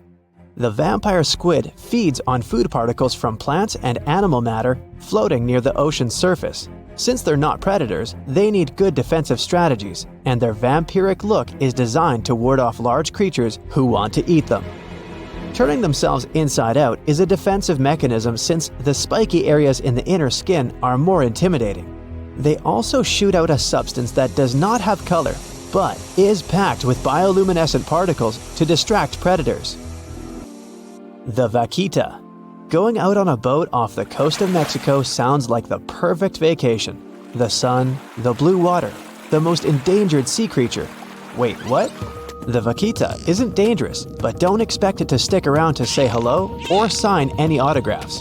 It's incredibly shy. This little cow, that's what it means in Spanish, is one tiny sea mammal. With those black markings around its eyes, it looks more like a sea panda to me. Seeing one should make you feel very special. They're on the brink of extinction, mostly because they got caught by accident in fishing nets. It's estimated that there's only 10 left in the wild. The blue dragon. This little creature looks like something out of a kid's fantasy movie. It's called the blue glaucus, casually referred to as the blue dragon or blue angel. It can be found in many places, the Atlantic, Pacific, and Indian Oceans. It's kind of a mollusk and it only grows to be about an inch long. What you think is the back is actually the mollusk's bright underbelly. It regularly floats on its back so that its blue colors help it camouflage with the water's waves. The blue dragon isn't just pretty, it's also smart. It usually feasts on Portuguese man-o'-wars, also known as Physalia physalis. The blue dragon stores their stinging cells for later use, in essence, stealing their defensive mechanisms. When the blue dragon is threatened, it releases those stinging cells it stored, directing them at an enemy to sting them with more power than the Portuguese man-o'-war would have been capable of. As they can store a huge amount of stinging cells, they can be a threat to humans. So, if you find one, don't pick it up. It's best to admire it from a distance. The barrel-eye fish. If you ever wanted to have Superman's X-ray vision, looking at the barrel-eye fish will make you feel like you gained that superpower at some point in your life without even realizing it. The barrel eye has a transparent head, so you can see how their eyes and brain look inside. This magnificent creature lives in the deep sea. This is the lowest level of the ocean, where strange creatures roam in near-freezing temperatures and constant darkness. They're exposed to water's pressure that's almost 1,000 times that of the surface. If the idea of the deep sea sends a shiver down your spine, stay tuned to learn about another of its creatures later on. The barrel-eye fish can be found in the Atlantic, Pacific, and Indian Oceans. You might be wondering, why oh why would a fish have a see-through head? And that would be a fair question. Since the species was discovered in 1939, it was believed that the fish's eyes were set to see straight ahead and couldn't move. So it was assumed that they had tunnel vision. Scientists Bruce Robinson and Kim Reisenbichler from the Monterey Bay Aquarium Research Institute recently discovered that the fish can move its eyes vertically to see through the top of its translucent head, thus noticing if there are predators or prey nearby. The transparent head also allows more light to enter so they can detect prey better. It's believed that the barrel-eye fish eats jellyfish and small fish species. If you dive in the ocean at night, you might be lucky enough to see how orange ball corallomorph blooms in the dark. But make sure to be quick because as soon as you turn on your flashlight to take a good look, it will retract its tubes back into itself. The megalodon. The whale shark isn't the biggest shark known to humans. If the entire shark species were a kingdom, the prehistoric megalodon would be the ruler of the sea. Megalodon roamed the ocean a long time ago. About 15.9 to 2.6 million years back between the early Miocene and late Pliocene eras. While they've long been extinct, people are still amazed to learn about these gigantic sea beasts. Megalodon could reach anywhere between 45 feet to 60 feet in length with jaws more than 6 feet wide. A fossil of a tooth that once belonged to a megalodon measured at 7 inches. Needless to say, I'm pretty stoked that these guys have long been extinct. But there's still some adventurers out there hoping to meet this monster one day. The Dumbo octopus. This adorable creature, or creepy creature, or however you want to see it, is officially called Grimpoteuthis. More casually, it's referred to as the Dumbo octopus, named after the Disney character. Though Dumbo, the elephant, not the octopus, was teased for his big ears, it's highly unlikely that this adorable octopus gets teased by its water neighbors. They are the deepest living octopuses, living in the deep sea, and you know how scary that place is. They're only about 8 inches tall and spend their days hovering just above the seafloor eating snails, worms, and other food they find in the current or near ocean vents. There are nearly 17 species of Dumbo octopus, and they all have differences in height, color, and body parts. If you can't get enough strange animals, you'll be glad to learn that the deep sea has barely been explored by humans. So keep an eye out. There are bound to be more fascinating animals discovered in the deep in the future. The sea angel. These creatures might look and sound pretty cute, but their diet is far from sunshine and lollipops. Their favorite food are sea butterflies. They lay mucus traps for them and wait in ambush.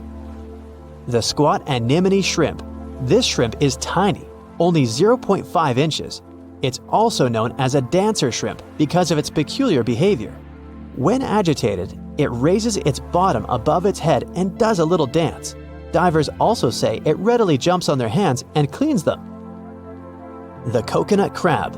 This guy may look pretty creepy, especially when the sun goes down. Mature coconut crabs are around 3 feet in length. Their preferred foods are coconuts, but they can also hunt down lizards and even large birds. The slender snipe eel. Slender snipe eel is a slim and long creature that's still a mystery for marine scientists. It's 4 feet long and it has at least 750 bones in its spine, which is much more than any other animal in the world. The sea pen. Sea pen is 7 feet long and it has a lot of varieties, but most of them look indeed like a pen or a quill. The similarity is even more striking when the animal has a water-filled bulb that anchors it to the floor. The Persian carpet flatworm. This creature looks indeed like a carpet, despite being very small by comparison. It's only 4 inches long, able to become both male and female. It doesn't really mate with other flatworms. Rather, it fights them for the right to bear posterity. The flamingo-tongued sea snails. Tourists love these extraordinary snails for their pretty colors, thinking it's a shell, but in fact, the shell is quite dull and hidden underneath colorful soft tissues. They eat softer, toxic parts of corals and store their toxins to protect themselves.